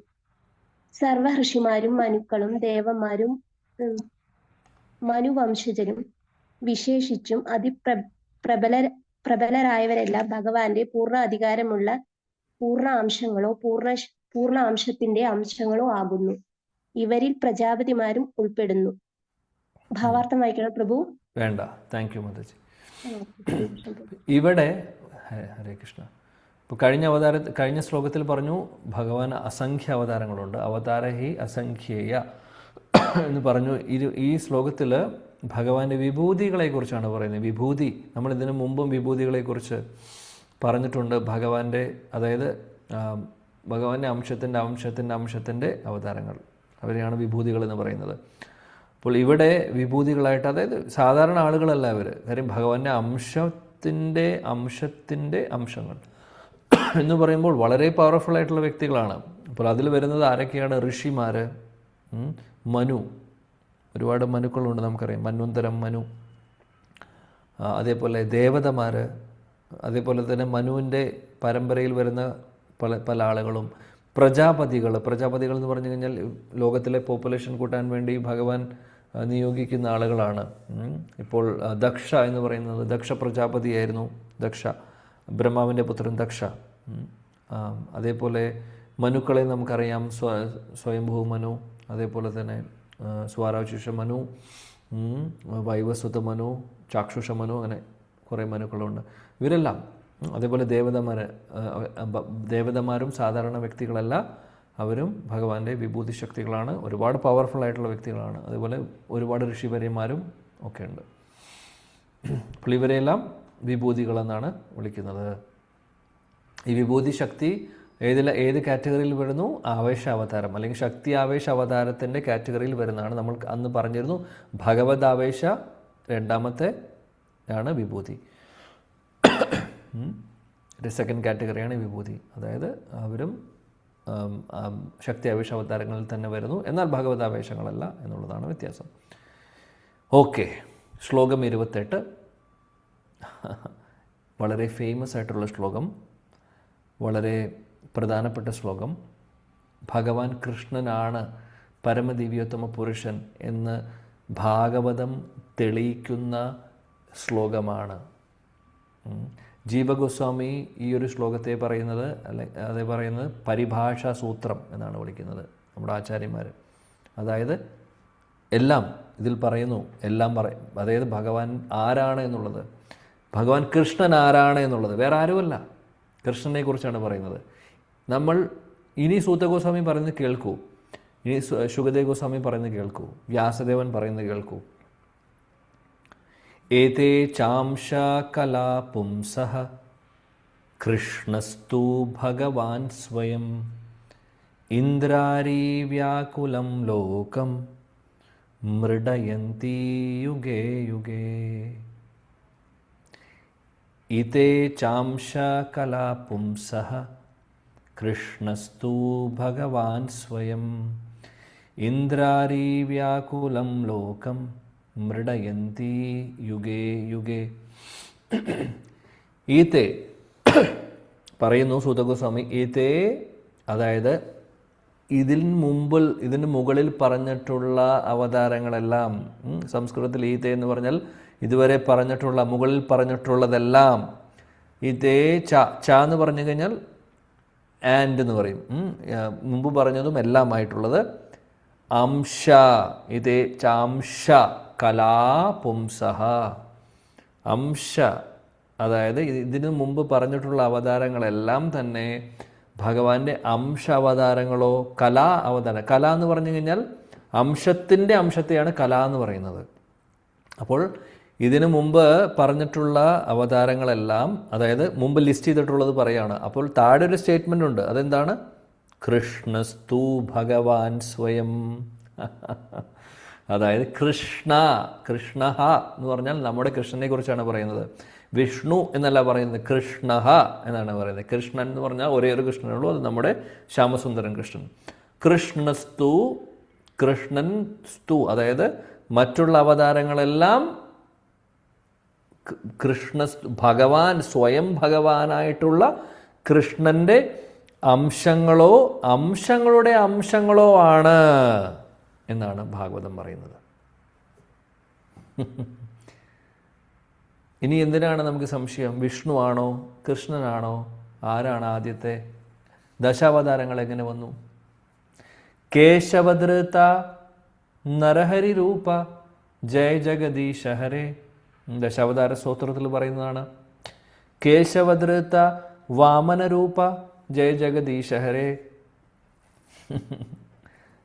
അതേപോലെ നരഹരി രൂപ, എല്ലാ അവതാരങ്ങളും ദശാവതാരങ്ങൾ കേശവധൃത, അതായത് കേശവൻ വാമനനാവുന്നു, കേശവൻ നരഹരിയാവുന്നു, കേശവൻ വരാഹനാവുന്നു. കേശവൻ ആരാണ്? ഭഗവാൻ കൃഷ്ണൻ. അവിടെ പറയുന്നു, ഇവിടെ പറയുന്നു കൃഷ്ണസ്തു ഭഗവാൻ സ്വയം ഭഗവാൻ എന്ന് പറഞ്ഞു കഴിഞ്ഞാൽ ആ സ്വയം ഭഗവാൻ വ്യത്യാസമുണ്ട്. സ്വയം ഭഗവാൻ എന്ന് പറഞ്ഞു കഴിഞ്ഞാൽ ഇത് സ്റ്റേറ്റ്മെൻ്റ് ആണ്. എല്ലാ അവതാരി എന്ന് പറയുന്നതിൻ്റെ അർത്ഥമാണ് ഇവിടെ വരുന്നത്. സ്വയം രൂപ എന്ന് പറഞ്ഞു കഴിഞ്ഞാൽ എല്ലാത്തിൻ്റെയും ഉറവിടം, എല്ലാത്തിൻ്റെയും സോഴ്സ്, എല്ലാ അവതാരങ്ങളുടെയും സോഴ്സാണ് ഭഗവാൻ. അതായത് അദ്ദേഹം അവതാരിയാണ്, പരമദിവ്യോത്തമ പുരുഷനാണ്. ആര്? ഭഗവാൻ കൃഷ്ണൻ. ശീലജീവ ഗോസ്വാമി ഈയൊരു കാര്യത്തെ കൃഷ്ണസ്തു ഭഗവാൻ സ്വയം എന്ന് പറയുന്ന ഈ ഒരു സ്റ്റേറ്റ്മെൻറ്റ്, കൃഷ്ണസ്തു ഭഗവാൻ സ്വയം എന്ന് പറയുന്ന സ്റ്റേറ്റ്മെൻറ്റിന് അദ്ദേഹം പറയുന്നു ഷഡ് സന്ദർഭങ്ങളിൽ. കൃഷ്ണസന്ദർഭം എന്ന് പറയുന്ന ഷഡ് സന്ദർഭം 6 സന്ദർഭങ്ങൾ നമ്മുടെ ജീവഗോസ്വാമി എഴുതിയിട്ടുണ്ട്. സന്ദർഭങ്ങൾ എന്ന് പറഞ്ഞു കഴിഞ്ഞാൽ ഭാഗവതത്തിൻ്റെ എക്സ്പ്ലനേഷൻസ് ആണ്. അത് ടീക്ക അല്ലെങ്കിൽ കമൻട്രി അല്ല, മറിച്ച് ഒരുപാട് തത്വങ്ങളെ അദ്ദേഹം ഓരോ സെക്ഷൻ വൈസ് ഭാഗവതത്തെ എക്സ്പ്ലെയിൻ ചെയ്യുവാണ്. അവിടെ കൃഷ്ണ സന്ദർഭം എന്ന് പറഞ്ഞ സന്ദർഭമുണ്ട്. അതിൽ വരുന്ന ഒരു ചെറിയൊരു, അത് മഹാസാഗരം പോലെയാണ്, അതിലെ ഒരു ചെറിയൊരു കണം പോലുള്ള ചെറിയൊരു പോർഷനാണ് ഭഗവാൻ കൃഷ്ണനാണ് പരമദിവ്യോത്തമ പുരുഷൻ എന്ന് തെളിയിക്കുന്നതിന് വേണ്ടി ശില ജീവഗോസ്വാമി ഈ ഒരു സ്റ്റേറ്റ്മെൻ്റ് എടുക്കുന്നു, കൃഷ്ണസ്തു ഭഗവാൻ സ്വയം. എങ്ങനെയാണ് ഭഗവാൻ കൃഷ്ണൻ സ്വയം ഭഗവാൻ എന്ന് വിളിക്കുന്നത്? എന്തുകൊണ്ടാണ്? കൃഷ്ണനാണോ സ്വയം ഭഗവാൻ? അദ്ദേഹമാണോ പരമദിവ്യോത്തമ പുരുഷൻ? അദ്ദേഹമാണോ അവതാരി പുരുഷൻ എന്നുള്ളത് ഈ സ്റ്റേറ്റ്മെൻ്റ് എടുത്തുകൊണ്ട് അദ്ദേഹം അതിനെ തുറക്കുന്നു. അതായത് മൈൻ തുറക്കുന്ന പോലെ അദ്ദേഹം തുറക്കുകയാണ് ചെയ്യുന്നത്. എന്നിട്ട് ഭാഗവതത്തിൽ നിന്ന് തന്നെ പല സ്ഥലങ്ങളിൽ നിന്ന് അദ്ദേഹം ഒരുപാട് റെഫറൻസ് കൊണ്ടുവന്ന് അവിടെ പ്രൂവ് ചെയ്യുന്നു ഭഗവാൻ കൃഷ്ണനാണ് പരമദിവ്യോത്തമ പുരുഷൻ എന്നുള്ളത്. ജീവഗോസ്വാമി ചെയ്യുന്നുണ്ട്. അത്ഭുതപ്പെട്ടു പോവും അദ്ദേഹത്തിൻ്റെ ആ ഒരു കൺക്ലൂഷൻ. ശീലജീവഗോസ്വാമിയെക്കുറിച്ച് പറയാനാണെങ്കിൽ വാക്കുകളില്ല. അതേപോലെ ഒരു ആചാര്യൻ നമുക്കില്ല. രൂപഗോസ്വാമിയെ രസ ആചാര്യ എന്ന് വിളിക്കും, എന്നാൽ ജീവഗോസ്വാമി തത്വ ആചാര്യ എന്ന് പറയുന്നു. കാര്യം രസങ്ങൾ മനസ്സിലാക്കണമെങ്കിൽ തത്വങ്ങൾ അറിഞ്ഞിരിക്കണം. രൂപഗോസ്വാമിയുടെ ഒരേ ഒരു ശിഷ്യനാണ് ജീവഗോസ്വാമി. അപ്പോൾ രസങ്ങളെക്കുറിച്ച് കൂടുതൽ, അതായത് ഭഗവാനും ഭക്തരും തമ്മിലുള്ള റിലേഷനെ കുറിച്ച് രൂപഗോസ്വാമിയാണ് അദ്ദേഹത്തിൻ്റെ കൃതികളിലൂടെ, പുസ്തകങ്ങളിലൂടെ മഹാപ്രഭുവിൻ്റെ നിർദ്ദേശപ്രകാരം എക്സ്പ്ലെയിൻ ചെയ്യുന്നത്. എന്നാൽ അതിൻ്റെ രസവിചാരം അദ്ദേഹം പറയുന്നത്, തത്വങ്ങൾ അവിടെ ഇല്ലെങ്കിൽ ആ രസങ്ങൾ പ്രോപ്പർലി മനസ്സിലാക്കാൻ സാധിക്കില്ല. അതുകൊണ്ട് അദ്ദേഹത്തിൻ്റെ ഡിസൈപ്പിൾ ഒരേ ഒരു ശിഷ്യനാണ് ജീവഗോസ്വാമിയാണ് പിന്നീട് തത്വങ്ങളെ അദ്ദേഹം ക്രമീകരിച്ചുകൊണ്ട് സന്ദർഭങ്ങൾ എഴുതുന്നത്. അതിമനോഹരം. ജീവഗോസ്വാമിയുടെ കോൺട്രിബ്യൂഷൻ പറയാൻ സാധിക്കില്ല എത്രമാത്രം ഉണ്ട് എന്നുള്ളത്. എല്ലാ ആചാര്യന്മാരും അങ്ങനെ തന്നെ. അതിലെ എടുത്തു പറയാൻ പറ്റുന്ന, ലോകം കണ്ട ഏറ്റവും വലിയ പണ്ഡിതൻ, ലോകം കണ്ട ഏറ്റവും വലിയ പോയറ്റ്, ലോകം കണ്ട ഏറ്റവും വലിയ ഭക്തൻ, ലോകം കണ്ട എല്ലാം. 4 ലക്ഷത്തിന് മുകളിൽ ശ്ലോകങ്ങളാണ് അദ്ദേഹം എഴുതിയിട്ടുള്ളത് ചുരുക്കം സമയം കൊണ്ട്. ആര്? ശീല ജീവഗോസ്വാമി. 4 ലക്ഷത്തിൽ ഉപരി, എണ്ണമില്ല. 4 ലക്ഷത്തിന് മുകളിൽ ഒരു ആചാര്യനും ചെയ്തിട്ടില്ല. അതുപോലെ ശ്ലോകങ്ങൾ കമ്പോസ് ചെയ്തിട്ടുണ്ട് അദ്ദേഹം. എങ്ങനെ സാധിച്ചു? മനുഷ്യന് സാധിക്കുന്നതല്ല അദ്ദേഹം ചെയ്തിട്ടുള്ളത്. മാത്രമല്ല, ഭക്തിയുടെ കാര്യം പറയുമ്പോൾ അഖണ്ഡ വൃന്ദാവൻ വാസമായിരുന്നു അദ്ദേഹത്തിന്. 50-ൽ മുകളിൽ വർഷങ്ങൾ അദ്ദേഹം ഉണ്ടായിരുന്നു വൃന്ദാവനത്തിൽ. വൃന്ദാവനം വിട്ടു പോയിട്ടില്ല അദ്ദേഹം എവിടെയും. ഒരിക്കൽ നമുക്ക് എല്ലാവർക്കും ചരിത്രത്തിൽ നിന്ന് പഠിച്ചിട്ടുണ്ടോ അക്ബർ ചക്രവർത്തിയെക്കുറിച്ച്. അക്ബർ ചക്രവർത്തി ഒരിക്കൽ അദ്ദേഹം ഭരിക്കുന്ന സമയത്ത് ഒരു വലിയൊരു ഡിബേറ്റ് ഉണ്ടായിരുന്നു അന്നത്തെ കാലത്ത്. അതായത് യമുനയാണോ ഗംഗയാണോ ഏറ്റവും, അല്ലെങ്കിൽ ഇതിൽ വെച്ച് യമുനയാണോ ഗംഗയാണോ കൂടുതൽ ശ്രേഷ്ഠമായിട്ടുള്ളത് എന്നുള്ള ചോദ്യം. രണ്ടും ഭഗവാന്റെ വളരെ പ്രിയപ്പെട്ടതാണ്. നമുക്കറിയാം, നദികളിൽ പുണ്യനദി, നമുക്ക് നദിയെന്ന് പോലും വിളിക്കാൻ സാധിക്കില്ല, ചരണാമൃതമാണ്. ഇപ്പോൾ ഗംഗ എന്ന് പറഞ്ഞു കഴിഞ്ഞാൽ വാമനദേവൻ്റെ കാലുകൾ കഴുകിയ തൃപ്പാദങ്ങൾ കഴുകിക്കൊണ്ട് മുകളിൽ നിന്ന് താഴോട്ട് വരുന്നതാണ് ഗംഗാനദി. അപ്പോൾ ഭഗവാന്റെ ചരണാമൃതമാണ് ഗംഗ. അതേപോലെ യമുനയെക്കുറിച്ച് പറയേണ്ട ആവശ്യമില്ല. ഭഗവാൻ കൃഷ്ണൻ അതിൽ കളിച്ച് കുളിച്ച് ചെയ്യാത്തതൊന്നുമില്ല യമുനയിൽ. സ്വയം ഭഗവാൻ കൃഷ്ണൻ കളിച്ചിട്ടുള്ള യമുനയാണ്. അപ്പോൾ അന്നത്തെ കാലത്തെ സ്കോളർമാർ തമ്മിലൊരു ഡിബേറ്റ് ഉണ്ടായിരുന്നു, ഇതിലേതാണ് ശ്രേഷ്ഠമായിട്ടുള്ളതെന്നുള്ളത്. രണ്ടിനും രണ്ടിൻ്റേതായിട്ടുള്ള ആ ഒരു സ്ഥാനമുണ്ട്. എന്നാൽ അപ്പോൾ കൺഫ്യൂഷൻ. അപ്പോൾ 2 ഭാഗത്തും 3-4 ദിവസമായിട്ട് ഡിബേറ്റ് തീരുന്നില്ല. ഗംഗ സപ്പോർട്ട് ചെയ്യുന്നവർ അവർക്ക് ഒരുപാട് ശ്ലോകങ്ങൾ ശാസ്ത്രങ്ങളിൽ നിന്ന് അവർ കോട്ട് ചെയ്യുന്നുണ്ട്. യമുന സപ്പോർട്ട് ചെയ്യുന്നവർ അവരും കോട്ട് ചെയ്യുന്നു. 2 കൂട്ടരും ഒരേപോലെ തുല്യശക്തിയോടെ മുന്നോട്ട് പോവുകയാണ്. ഇതിനൊരു കൺക്ലൂഷൻ എത്താൻ സാധിക്കുന്നില്ല. അക്ബർ നേരെ വൃന്ദാവനത്തിലേക്ക് വരുന്നു. അക്ബർ ചക്രവർത്തി ജീവഗോസ്വാമിയോട് പറയുന്നു, അങ്ങ് ഒന്ന് വരണം എന്നിട്ട് ഇതൊന്ന് സോൾവ് ചെയ്ത് തരണം. അങ്ങേപോലെ പണ്ഡിതനായിട്ടുള്ള ആരുമില്ല ഇന്നത്തെ കാലത്ത്. അങ്ങ് വന്ന് ഇതിനെ സോൾവ് ചെയ്യണം, അങ്ങയുടെ അഭിപ്രായം പറയണം. ജീവഗോസ്വാമി പറഞ്ഞു, അഖണ്ഡ വൃന്ദാവനവാസമാണ്, എനിക്ക് വൃന്ദാവനം വിടാൻ സാധിക്കില്ല. ആ സമയത്ത് ജീവഗോസ്വാമിയോട് അക്ബർ ചക്രവർത്തി പറയും, അങ്ങ് വിഷമിക്കരുത്, ഇത് നടക്കുന്നത് ആഗ്രയിലാണ്, അതുകൊണ്ട് അങ്ങ് അവിടെ അങ്ങേ ഞാൻ കൊണ്ടുപോകും, കാലത്ത് കൊണ്ടുപോയിട്ട് തിരിച്ച് ഞാൻ കൊണ്ടാക്കും. അങ്ങ് വൈകുന്നേരം സന്ധ്യ ആകുമ്പോഴേക്കും അങ്ങ് വൃന്ദാവനത്തിലുണ്ടാവും. അതുകൊണ്ട് അങ്ങ് വിഷമിക്കരുത്, ഒരു രാത്രി മാറി നിൽക്കുന്നില്ല, അതുകൊണ്ട് ദയവ് ചെയ്ത് അങ്ങ് വന്ന് ഇതൊന്ന് സോൾവ് ചെയ്ത് തരണം എന്ന് പറഞ്ഞു. ജീവഗോസ്വാമി അവിടെ പോകുന്നു. അവിടെ ഒരുപാട് വാദങ്ങൾ നടന്നുകൊണ്ടിരിക്കുന്ന ഇടയിൽ ശീല ജീവഗോസ്വാമി പോയി വളരെ നിമിഷ നേരം കൊണ്ട് പ്രൂവ് ചെയ്യുന്നു യമുനയാണോ ഗംഗയാണോ എന്നുള്ളത്. ആരാണെന്ന് ഞാൻ പറയുന്നില്ല ഇപ്പോൾ. ജീവഗോസ്വാമി പ്രൂവ് ചെയ്യുന്നു. ശീല പ്രഭുപാദി അത് ഒരു ഭാവാർത്ഥത്തിൽ പറയുന്നുണ്ട്. നമ്മൾ ആ സെക്ഷൻ വരുമ്പോൾ അത് വായിക്കുമ്പോൾ പറയാം.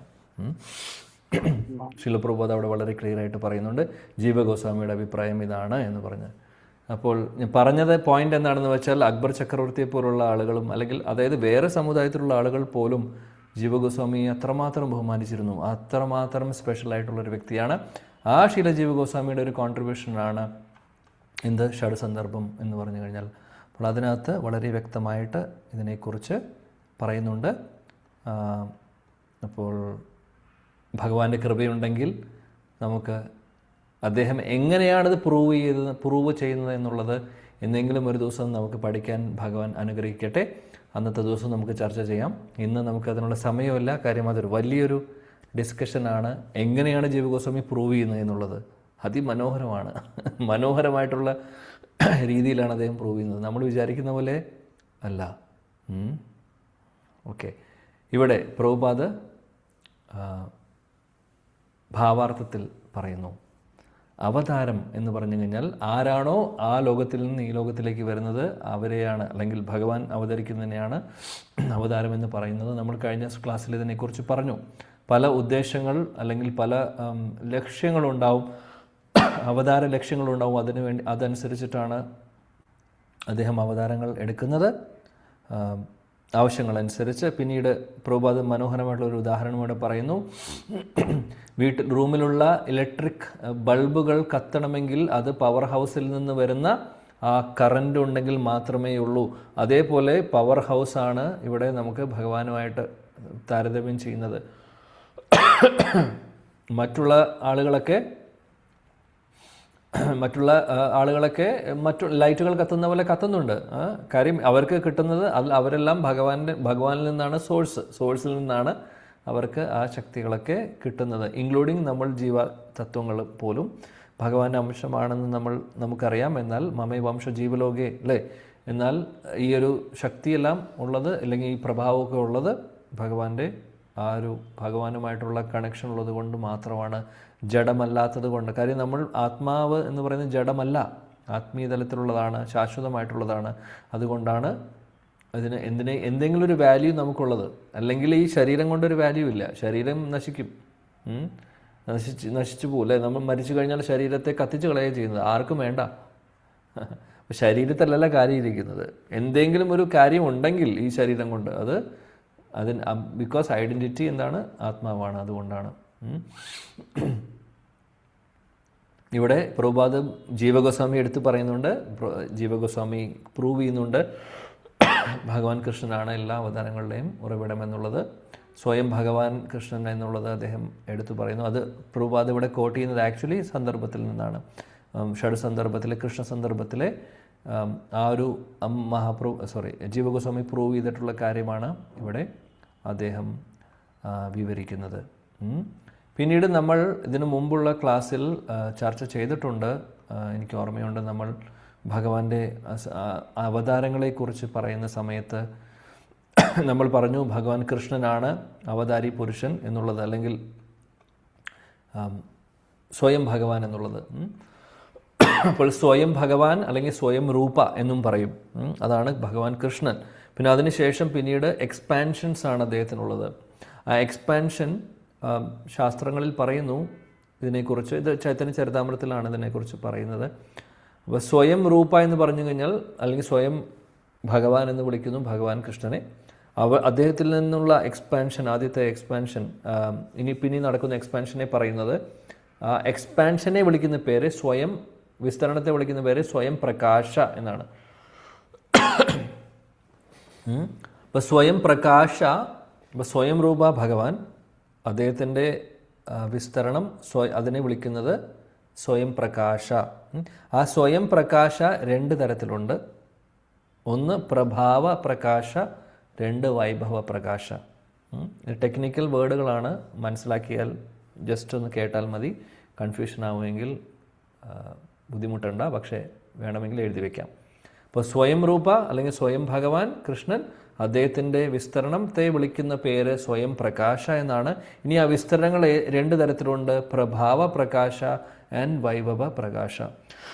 പ്രഭാവ പ്രകാശ എന്ന് പറഞ്ഞു കഴിഞ്ഞാൽ എന്താണെന്ന് വെച്ചാൽ, സ്പെഷ്യാലിറ്റി എന്താണെന്ന് വെച്ചാൽ, ഭഗവാൻ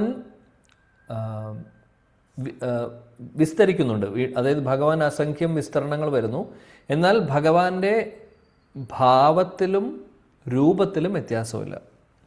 അങ്ങനെയുള്ള വിസ്തരണങ്ങളെയാണ് പ്രഭാവ പ്രകാശ എന്ന് പറയുന്നത്. അതായത് ഭഗവാൻ വിസ്തരിക്കുന്നു, എന്നാൽ ഭാവത്തിലും രൂപത്തിലും വ്യത്യാസമില്ല. അതിനുള്ള നല്ല ഉദാഹരണമാണ്, പ്രഭാവ പ്രകാശയുടെ ഉദാഹരണമാണ് രാസലീല നടക്കുന്ന സമയത്ത് ഭഗവാൻ കൃഷ്ണൻ അനേക കോടി ഗോപികമാരുണ്ടെന്ന് പറഞ്ഞു അല്ലേ. അപ്പോൾ അനേക കോടി ഗോപികമാരുടെ കൂടെ ഓരോ ഗോപിയുടെയും കൂടെ ഭഗവാൻ വിസ്തരിക്കുന്നുണ്ട്, അതേ രൂപത്തിൽ അതേ ഭാവത്തിൽ.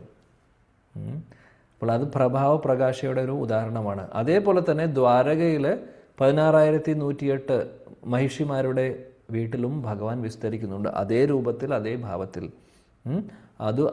അപ്പോൾ ഈ ഒരു വിസ്തരണത്തെയാണ്, എക്സ്പാൻഷനെയാണ് പറയുന്നത് പ്രഭാവ പ്രകാശ എന്നുള്ളത്. ഓക്കെ, ഇനി രണ്ടാമത്തെ ആയിട്ടുള്ള വൈഭവ പ്രകാശ എന്ന് പറഞ്ഞു കഴിഞ്ഞാൽ എന്താണെന്ന് വെച്ചാൽ, ഭഗവാന്റെ രൂപത്തിൽ വ്യത്യാസമുണ്ട്, അതേപോലെ ഭാവത്തിലും വ്യത്യാസമുണ്ട്. എന്നാൽ ആള് ഭഗവാൻ തന്നെയാണ്, പക്ഷെ രൂപത്തിലും ഭാവത്തിലും വ്യത്യാസമുണ്ട്. അപ്പോൾ വൈഭവ പ്രകാശയുടെ ഏറ്റവും നല്ല ഉദാഹരണം എന്ന് പറഞ്ഞു കഴിഞ്ഞാൽ ബലരാമനാണ്. ബലരാമൻ കൃഷ്ണനാണോ എന്ന് ചോദിച്ചാൽ കൃഷ്ണനാണ്, എന്നാൽ രൂപത്തിൽ വ്യത്യാസമുണ്ട്, മാത്രമല്ല ഭാവത്തിൽ വ്യത്യാസമുണ്ട്. എന്താണ് ഭാവത്തിൽ വ്യത്യാസം? ഭഗവാൻ കൃഷ്ണൻ സേവ്യ ഭഗവാനും ബലരാമൻ സേവക് ഭഗവാനും. അതായത് ബലരാമൻ ഭഗവാന്റെ സേവകൻ എന്നുള്ള ഭാവത്തിലാണ് ഉള്ളത്, എന്നാൽ ഭഗവാൻ സേവ്യ ഭഗവാൻ എന്ന് പറഞ്ഞാൽ ആരെയാണോ സേവിക്കപ്പെടുന്നത് അവരെ സേവ്യ എന്ന് പറയുന്നു. അപ്പോൾ ഭഗവാൻ കൃഷ്ണൻ്റെയും ബലരാമൻ്റെയും ഒരു ഭാവത്തിലുള്ള വ്യത്യാസം അതാണ്. ബലരാമൻ്റെ മൂടെ എപ്പോഴും സെർവ് ചെയ്യണം, ഭഗവാനെ സേവിക്കണം എന്നുള്ള ഭാവമാണ്. അതാണ് പ്രഭാവ പ്രകാശ, വൈഭവ പ്രകാശ. ഇനി ഇതിനെ ഇനി കൂടുതൽ പറയുകയാണെങ്കിൽ, ഇപ്പോൾ ഈ ഒരു എക്സ്പാൻഷനെ കുറിച്ച് പറഞ്ഞു കഴിഞ്ഞാൽ, സ്വയം പ്രകാശ കഴിഞ്ഞാൽ പിന്നീട് ഭഗവാന്റെ അവതാരങ്ങളെ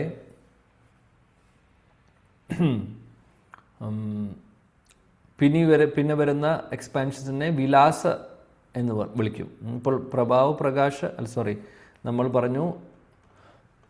നമ്മൾ പറഞ്ഞു സ്വയം പ്രകാശ എന്ന് പറഞ്ഞു എക്സ്പാൻഷനെ കുറിച്ച്. ഇപ്പോൾ സ്വയം പ്രകാശ എന്ന് പറഞ്ഞു കഴിഞ്ഞാൽ ഭഗവാന്റെ സ്വന്തം വിസ്തരണങ്ങളാണ്. ഇനി വരുന്ന വിസ്തരണങ്ങൾ വിലാസ വിസ്തരണങ്ങൾ. വിലാസ വിസ്തരണം എന്ന് പറഞ്ഞു കഴിഞ്ഞാൽ ലീലകൾക്ക് വേണ്ടിയിട്ടുള്ള അല്ലെങ്കിൽ വിലാസങ്ങൾ ചെയ്യാനുള്ള വിസ്തരണങ്ങളെയാണ് വിലാസ എക്സ്പാൻഷൻ എന്ന് പറയുന്നത്. അപ്പോൾ ഈ കൂട്ടത്തിൽ വരുന്നതാണ് വാസുദേവൻ, സംഘർഷണൻ, അനിരുദ്ധ, പ്രദ്യുമ്ന, ആദിത്യ ചതുർവ്യൂഹത്തെക്കുറിച്ച് പറയുന്നു. അപ്പോൾ ഈ ഇത്രയും പറഞ്ഞ എക്സ്പാൻഷൻസ് എല്ലാം ഭഗവാൻ കൃഷ്ണൻ, അതിനുശേഷം ഭഗവാൻ കൃഷ്ണൻ്റെ സ്വയം പ്രകാശ സ്വന്തം വിസ്തരണങ്ങളെ രണ്ടായിട്ട് പറയുന്നു, പ്രഭാവ പ്രകാശ, വൈഭവ പ്രകാശ. ഉദാഹരണത്തിന് ഗോപികമാരും മഹിഷിമാരുടെ കൂടെ എക്സ്പാൻഡ് ചെയ്യുന്നതിന് പ്രഭാവ പ്രകാശ, വൈഭവ പ്രകാശ ശ്രീ ബലരാമനെ കുറിച്ച് നമ്മൾ പറഞ്ഞു. ഇനി ഭഗവാന്റെ അടുത്ത വിസ്തരണം വിലാസ എന്ന് പറയും. ഈ വിലാസ എക്സ്പാൻഷൻ ആണ് ആയിട്ട് കണക്കാക്കുന്നത് വാസുദേവ, സംഘർഷണ, നിരുദ്ധ, പ്രദ്യുമ്ന. ഇതെല്ലാം ഇത്രയും വരെ ഇതുവരെ നടക്കുന്നത് കൃഷ്ണലോകത്തിലാണ് ഭഗവാന്റെ എക്സ്പാൻഷൻസ്. നമ്മൾ പറയുന്നത് ഇപ്പോൾ കൃഷ്ണലോകം അല്ലെങ്കിൽ ഗോലോകം എന്ന് പറയുന്ന സ്ഥലത്ത്, അതിലെ പ്രത്യേകിച്ചും ആദ്യത്തെ പ്രഭാവ പ്രകാശ, വൈഭവ പ്രകാശ, ബലരാമനും കൃഷ്ണൻ്റെ മറ്റുള്ള ഗോപികമാരുടെ കൂടെയുള്ള എക്സ്പാൻഷൻസും ഇതെല്ലാം നടക്കുന്നത് എവിടെയാണ്? ഗോകുലത്തിലാണ്, ദ്വാരകയിൽ പോലുമല്ല. അപ്പോൾ ദ്വാരകയിലുള്ള എക്സ്പാൻഷൻ ആക്ച്വലി പ്രഭാവ പ്രകാശയുടെ ഒരു ടൈപ്പാണ് ദ്വാരകയിൽ നടക്കുന്നത്. അതും ഗോലോക വൃന്ദാവനത്തിൻ്റെ റെൽമിൽ വരും. അപ്പം നമ്മൾ ഗോലോക വൃന്ദാവനം എന്ന് പറയുമ്പോൾ അതിൽ വൃന്ദാവനമുണ്ട്, മധുരയുണ്ട്, ദ്വാരകയും വരുന്നു. കൃഷ്ണലോകത്തെ ആണ് ഗോലോക വൃന്ദാവനം എന്ന് പറയുന്നത്. എന്നാൽ അതിൽ തന്നെ ഗോലോക വൃന്ദാവനം മൊത്തത്തിൽ നമ്മൾ പറയുമ്പോൾ മധുരയും ദ്വാരകയും അതിൽ പെടുന്നുണ്ട്, വൃന്ദാവനമുണ്ട്. എന്നാൽ ഗോകുലം എന്ന് പറയുമ്പോൾ അത് വൃന്ദാവനം സെക്ഷൻ മാത്രമാണ്. എന്നാൽ ഭഗവാന്റെ പ്രിയപ്പെട്ട സ്ഥലം അതാണ്, സംശയമില്ല ആ കാര്യത്തിൽ. കൂടുതൽ ഡീറ്റെയിൽസിലേക്ക് നമ്മൾ പോകുന്നില്ല. വിലാസ വിസ്തരണമായിട്ട് പറയുന്നു ആദിത്യ ചതുർവ്യൂഹത്തെ. ഇനി അതിനുശേഷമുള്ള ഭഗവാന്റെ വിസ്തരണങ്ങളെ വൈഭവ വിലാസ എന്ന് പറയും. വൈഭവ വിലാസങ്ങളിൽ വരുന്നതാണ് ഭഗവാൻ നാരായണൻ, വൈകുണ്ഠത്തിലുള്ള നാരായണനും പിന്നെ അതിനുശേഷം വരുന്ന നാരായണനിൽ നിന്ന് വരുന്ന ദ്വിതീയ ചതുർവ്യൂഹം, അതായത് രണ്ടാമത്തെ ചതുർവ്യൂഹത്തെ വൈഭവ വിലാസങ്ങളിൽ പറയുന്നു. അപ്പോൾ ഇതെല്ലാം ഈ എക്സ്പാൻഷൻസ് എല്ലാം നടക്കുന്നത് വൈകുണ്ഠത്തിലാണ്. ആദ്യം പറഞ്ഞത് ഗോലോകത്തിലാണ്. രണ്ടാമത് നമ്മളിപ്പോൾ വൈഭവ വിലാസം പറയുന്ന നാരായണനും ദ്വിതീയ ചതുർവ്യൂഹവും പറയുന്നത് എവിടെയാണ്? വൈകുണ്ഠത്തിലാണ്. ഇനി വരുന്ന അവതാരങ്ങൾ, ഇനി രണ്ടാമത്തെ സംഘർഷൻ, നമ്മുടെ മഹാസംഘർഷനിൽ നിന്ന് വരുന്ന എക്സ്പാൻഷൻസിനെ ഇനി പറയുന്നത് സ്വ അംശാവതാരങ്ങളാണ്. അപ്പോൾ ആദ്യം നമ്മൾ പറഞ്ഞു എന്താണ് സ്വയം പ്രകാശ, ഭഗവാന്റെ സ്വന്തം എക്സ്പാൻഷൻസ്. അത് നമ്മൾ ഉദാഹരണത്തിന് ഗോപികമാരുടെ കൂടെ എക്സ്പാൻഡ് ചെയ്യുന്നതും അതേപോലെ ബലരാമനെ കുറിച്ച് പറഞ്ഞു. അതിനുശേഷം വിലാസ എന്ന് പറയുന്ന വിസ്തരണത്തിൽ വരുന്നു ആദ്യത്തെ സെറ്റ് ഓഫ് ചതുർവ്യൂഹം. ഇതുവരെ ഗോലോക വൃന്ദാവനത്തിൻ്റെ അല്ലെങ്കിൽ ഗോലോക വൃന്ദാവനം എന്ന് പറയുന്ന ആ ഒരു റെൽമിൽ വരുന്നതാണ്. രണ്ടാമത്തെ വൈഭവ വിലാസത്തിൽ വരുന്നു വൈകുണ്ഠം എന്ന് പറയുന്നത്. അവിടെ നാരായണനും ദ്വിതീയ ചതുർവ്യൂഹവും വരുന്നു. ഇനി അതിനുശേഷമുള്ള എക്സ്പാൻഷൻസിനെ സ്വ അംശ എന്നാണ് പറയുന്നത്. സ്വാംശ. ഈ സ്വാംശ അവതാരങ്ങളുടെ ഭാഗമാണ് പുരുഷ അവതാരങ്ങൾ. കാരണോദകശായി വിഷ്ണു, ഗർഭോദകശായി വിഷ്ണു, ക്ഷീരോദകശായി വിഷ്ണു എല്ലാവരും. പിന്നീട് വരുന്ന ആവേശ ശക്തി ആവേശ അവതാരങ്ങൾ നമ്മളിപ്പോൾ വായിച്ചത്, ലീലാവതാരങ്ങൾ, ഗുണാവതാരങ്ങൾ, മന്വന്തര അവതാരങ്ങൾ, ഇതെല്ലാം വരുന്നത് സ്വാംശാവതാരങ്ങളിൽ നിന്ന് വന്നിട്ടുള്ള എക്സ്പാൻഷൻസ് ആണ് ഇതെല്ലാം. അപ്പോൾ സ്വാംശ അവതാരങ്ങൾ നോക്കിക്കഴിഞ്ഞാൽ അപ്പോൾ സ്ഥലം മാറിക്കൊണ്ടിരിക്കുകയാണ്. കാര്യം വൈകുണ്ഠം കഴിഞ്ഞു കഴിഞ്ഞാൽ പിന്നെ വരുന്നത് ഭൗതിക ലോകമാണ് അല്ലേ. നമ്മൾ പറഞ്ഞിട്ടുണ്ട് പുരുഷാവതാരങ്ങളുടെ ഒരു റോള് വരുന്നത് ഈ ഭൗതിക ലോകത്തിൻ്റെ സൃഷ്ടി, പരിപാലനം, സംഹാരത്തിന് വേണ്ടിയിട്ടുള്ളതാണ്. അപ്പോൾ അത്രയും നമ്മൾ മനസ്സിലാക്കുക. പിന്നെ അതേപോലെ ഭഗവാൻ ഇവിടെ മുകളിൽ നിന്ന് താഴോട്ട് വരുമ്പോൾ നമ്മൾ നേരത്തെയും പറഞ്ഞിട്ടുണ്ട് എങ്ങനെയാണോ എംബസി വഴി കൂടെ വരുന്നത് അതേപോലെ എംബസി വഴിയിലൂടെ വരുന്നു. അപ്പോൾ ഗർഭോദകശായി വിഷ്ണുവിൽ നിന്ന് വരുന്നു എന്ന് പറയുന്നതിൻ്റെ കാരണം അതാണ്. പക്ഷേ ഭഗവാൻ ഗർഭോദകശായി വിഷ്ണു ഭഗവാന്റെ അംശത്തിൻ്റെ അംശാവതാരമാണ്. അപ്പോൾ അതാണ് ഭഗവാൻ കൃഷ്ണൻ്റെ സ്ഥാനം. ഇത്രയും കുറച്ച് മനസ്സിലാക്കി വെക്കുക. കൺഫ്യൂസ് ചെയ്തെങ്കിൽ എന്നോട് ക്ഷമിക്കുക. എന്നാലും മിനിമം നമുക്ക് ഇത്രയും ഇവിടെ പറഞ്ഞ് അവസാനിപ്പിക്കാം. ശില ജീവഗോസ്വാമിയുടെ ഷഡ്സന്ദർഭത്തിലെ കൃഷ്ണസന്ദർഭത്തിൽ കൃഷ്ണസ്തു ഭഗവാൻ സ്വയം എന്ന് പറയുന്ന ആ എംപറർ സ്റ്റേറ്റ്മെൻറ്റ് അദ്ദേഹം പ്രൂവ് ചെയ്യുന്നത് ഭഗവാന്റെ കൃപയുണ്ടെങ്കിൽ, എനിക്കറിയില്ല അടുത്ത ആഴ്ചയിൽ ഡിസ്കസ് ചെയ്യാൻ പറ്റുമെന്നുള്ളത്. എന്നാൽ കാര്യം എനിക്കത് ഒന്നും കൂടെ വായിക്കാനുണ്ട്. അതിനുള്ള സമയം കിട്ടുമോ എന്നറിയില്ല. കിട്ടുമെങ്കിൽ മാത്രം, ഇല്ലെങ്കിൽ നമ്മൾ അടുത്ത ശ്ലോകത്തിൽ കണ്ടിന്യൂ ചെയ്യുന്നതായിരിക്കും. കാര്യം അതിനു വേണ്ടി തന്നെ കുറച്ച് സമയം എടുക്കും.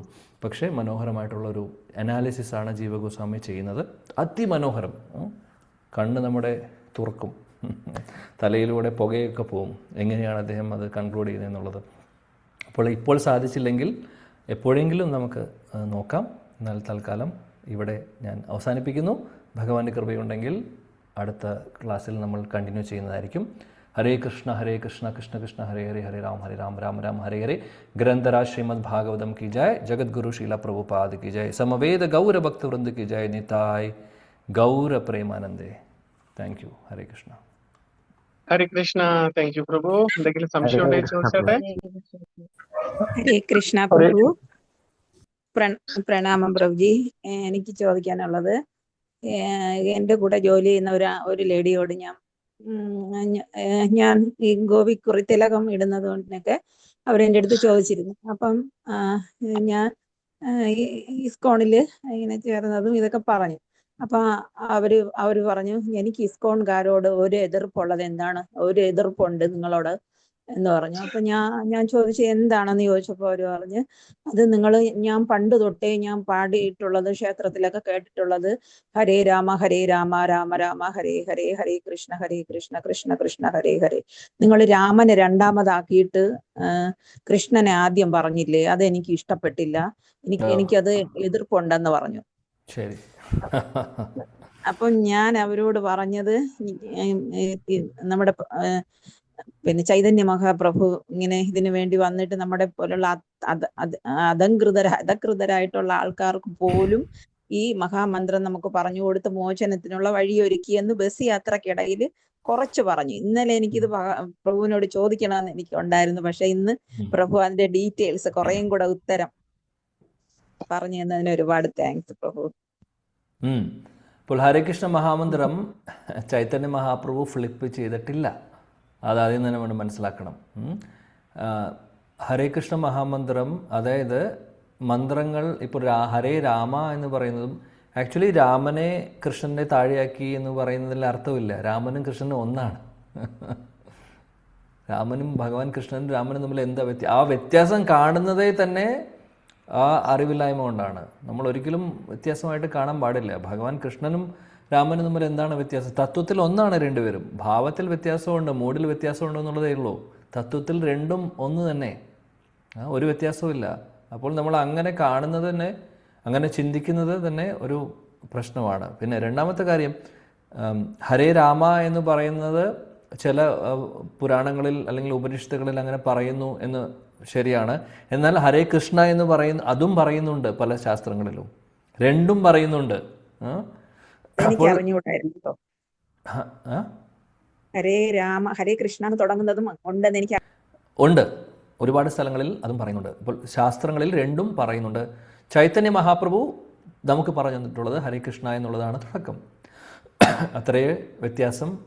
അപ്പോൾ അപ്പോൾ ഹരേ രാമ എന്ന് തുടക്കത്തിൽ ചൊല്ലുന്നത് കൊണ്ട് ആർക്കും ഒന്നും നഷ്ടപ്പെടാനും പോകുന്നില്ല. അത് തെറ്റായിട്ടുള്ളൊരു കാര്യമാണെന്ന് പറയുന്നില്ല. എന്നാൽ ചൈതന്യ മഹാപ്രഭു നമ്മുടെ അവസാനത്തെ റീസെൻ്റ് ആയിട്ടുള്ള ഭഗവാന്റെ അവതാരമാണ്.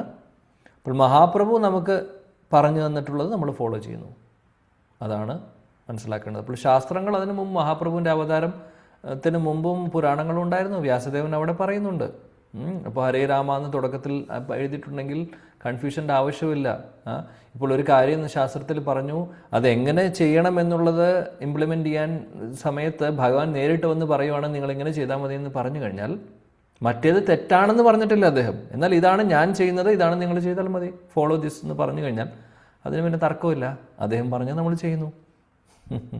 സോ അത്രയേ ഉള്ളൂ. സോ കൺഫ്യൂഷൻ്റെ ആവശ്യമില്ല. അറ്റ്ലീസ്റ്റ് നമുക്കെങ്കിലും ഒരു കൺവിക്ഷൻ വരുത്തുക. ചൊല്ലുന്ന നമുക്ക് അതിനുള്ളൊരു കൺവിക്ഷൻ വരണം. അതായത് ഈ ഒരു ഹരേ കൃഷ്ണ മഹാമന്ത്രത്തിലും നമ്മൾ തെറ്റായിട്ടുള്ളൊരു കാര്യമാണ് ചെയ്യുന്നത്, അല്ല തെറ്റായിട്ടുള്ള കാര്യമല്ല ചെയ്യുന്നത് എന്നുള്ളത്, പിന്നെ രാമനും കൃഷ്ണനും തമ്മിൽ വ്യത്യാസമില്ല എന്നുള്ളതും മാത്രമല്ല, രാമൻ ശ്രീരാമനായിട്ട് സങ്കല്പിക്കുന്നവർ ആ രാമമന്ത്രത്തിൽ വാക്കിൽ ശ്രീരാമൻ എന്ന് വിചാരിക്കുന്നവർ ശ്രീരാമനെ ആയിരിക്കും. ചിലവർ ബലരാമനായിട്ടായിരിക്കും കാണുന്നുണ്ടാവുക, ചിലർ അതേപോലെ പരശുരാമനായിട്ട് കാണുന്നുണ്ടോ എന്ന് എനിക്കറിയില്ല. അങ്ങനെയും ഉണ്ടാവും, ആയിക്കോട്ടെ. പക്ഷേ ഗൗഡിയ ആചാര്യന്മാർ നമ്മളോട് പറഞ്ഞു തരുന്നു, രാമ എന്ന് പറയുന്നത് കൃഷ്ണൻ്റെ ഒരു നാമമാണ്, കൃഷ്ണൻ്റെ വേറൊരു പേരാണ്. രമൺ, രാമ. ഇപ്പോൾ രാധാരമൺ, വൃന്ദാവനത്തിലെ രാധാരമൺ എന്ന് പറഞ്ഞു കഴിഞ്ഞാൽ ഭഗവാന്റെ ഒരു പേരാണ്. അപ്പോൾ രമൺ രാമൻ തമ്മിൽ വ്യത്യാസമില്ല, രണ്ടും ഒരേ അർത്ഥമാണ്. അതേപോലെ തന്നെ വിഷ്ണു എന്ന് പറയുന്നത് കൃഷ്ണൻ്റെ ഒരു പേരാണ്. വിഷ്ണു എന്ന് പറയുന്നത് പുരുഷ അവതാരങ്ങൾ മാത്രമല്ല, കൃഷ്ണൻ്റെ വേറൊരു പേരാണ് വിഷ്ണു. അതും ശാസ്ത്രങ്ങളിൽ പറയുന്നുണ്ട്. ഭാഗവതത്തിൽ തന്നെ ഒരു സ്ഥലത്ത് പല സ്ഥലങ്ങളിലും വിഷ്ണു എന്ന് അഭിസംബോധന ചെയ്യുന്നുണ്ട് കൃഷ്ണനെ. അത് തെറ്റായിട്ടല്ല, അത് സത്യമാണ്. കാര്യം എന്താണെന്ന് വെച്ചാൽ കൃഷ്ണൻ്റെ ഒരു പേരാണ് വിഷ്ണു. അതേപോലെ രാധാക്കുണ്ട് മഹിമ പറയുന്ന സമയത്ത് രാധാക്കുണ്ട് അവിടെ വിഷ്ണുവിൻ്റെ പ്രിയപ്പെട്ടതാണ് രാധ. ആ വിഷ്ണു ആരാണ്? കൃഷ്ണനാണ് ഉദ്ദേശിക്കുന്നത്. അപ്പോൾ കൃഷ്ണൻ്റെ ഒരു പേരാണ് വിഷ്ണു. സോ അത്രയേ ഉള്ളൂ. അതേപോലെ രാമൻ എന്ന് പറയുന്നത് ഭഗവാന്റെ ഒരു പേരാണ്. സ്വയം ഭഗവാനായിട്ടുള്ള ഭഗവാൻ നമ്മളിന്ന് വായിച്ചു, കൃഷ്ണസ്തു സ്വയം ഭഗവാൻ. അദ്ദേഹത്തിന് മറ്റുള്ള ബാക്കിയുള്ള അവതാരങ്ങളുടെ പേരെല്ലാം അദ്ദേഹത്തെ വിളിക്കാം. ഇപ്പോൾ ഭഗവാനെ നരസിംഹ എന്ന് വിളിച്ചാൽ തെറ്റല്ല, എന്താ കുഴപ്പം? ഭഗവാന്റെ ഒരു അവതാരത്തിൻ്റെ പേരാണ്. രാമ എന്ന് വിളിക്കുന്നതിനും തെറ്റല്ല, വരാഹ എന്ന് വിളിക്കുന്നതും തെറ്റല്ല. ഇതെല്ലാത്തിൻ്റെയും തുടക്കമാരാണ്? ഭഗവാനാണ്. അത്രയും അത് നമ്മുടെ ഉള്ളിലുണ്ടെങ്കിൽ ബാക്കി ഒരു കൺഫ്യൂഷനും ഇല്ല. മറ്റുള്ളവരെ കൺവിൻസ് ചെയ്യാൻ മാതാജി അത് ബുദ്ധിമുട്ടാണ്. കാര്യം ഒന്ന്, ഈ പറയുന്ന ശാസ്ത്രങ്ങൾ പഠിച്ച് അത് വിശകലനം ചെയ്ത് അതിനു വേണ്ടി സമയം കണ്ടെത്തി അതേപോലെ ഭഗവാന്റെ തിരുനാമം ജപിച്ചുകൊണ്ട് ഭാഗവതം പഠിച്ചുകൊണ്ട് മുന്നോട്ട് പോകുന്നവർക്ക് ഇതൊക്കെ മനസ്സിലാവുകയുള്ളൂ. ഇല്ലാത്തവർക്ക് എല്ലാം തെറ്റാണെന്നുള്ള ഭാവമായിരിക്കും. നാളെ പറയും ഹരേകൃഷ്ണക്കാര് ഡാൻസ് കളിക്കുന്നത് ശരിയല്ല, അതെന്തുകൊണ്ട് ബന്ധക്കോസ്തുകാര്. അവർക്ക് എന്തറിയാം സയൻസ്? ഈ ഒരു സയൻസ് അറിയില്ല. ശാസ്ത്രങ്ങളിൽ പറയുന്നുണ്ട് ഭഗവാന്റെ മുമ്പിൽ ഡാൻസ് കളിക്കുന്ന കാര്യവും കീർത്തനം ചൊല്ലുന്ന, കൈയടിച്ച് കീർത്തനം ചൊല്ലുന്ന കാര്യവും വളരെ വ്യക്തമായിട്ട് പറയുന്നുണ്ട് പല സ്ഥലങ്ങളിലും.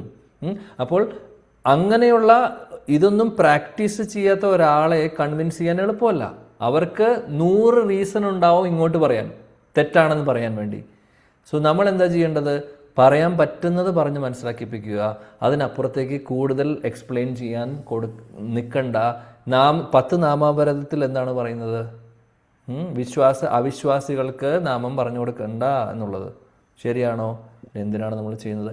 എന്നാൽ അതേ സമയത്ത് അവർക്ക് റിസപ്റ്റ് ചെയ്യാനുള്ള അല്ലെങ്കിൽ ഇത് മനസ്സിലാക്കാനുള്ളൊരു ആഗ്രഹത്തോടു കൂടി ചോദിക്കുന്നവർക്ക് പറഞ്ഞു കൊടുക്കാം. അല്ലാതെ റിബല്ലസ് ആയിട്ട് അതായത് വാദിക്കാൻ വേണ്ടി വരുന്നവരാണെങ്കിൽ കുറച്ച് പറഞ്ഞു നോക്കാം, ഇനി സാധിക്കുന്നില്ല എന്ന് കണ്ടു കഴിഞ്ഞാൽ ഹരേ കൃഷ്ണ എന്ന് പറഞ്ഞ് ഒഴിഞ്ഞു മാറുന്നതാണ് നല്ലത്. എന്നിട്ട് അവർക്ക് വേണ്ടി പ്രാർത്ഥിക്കുക.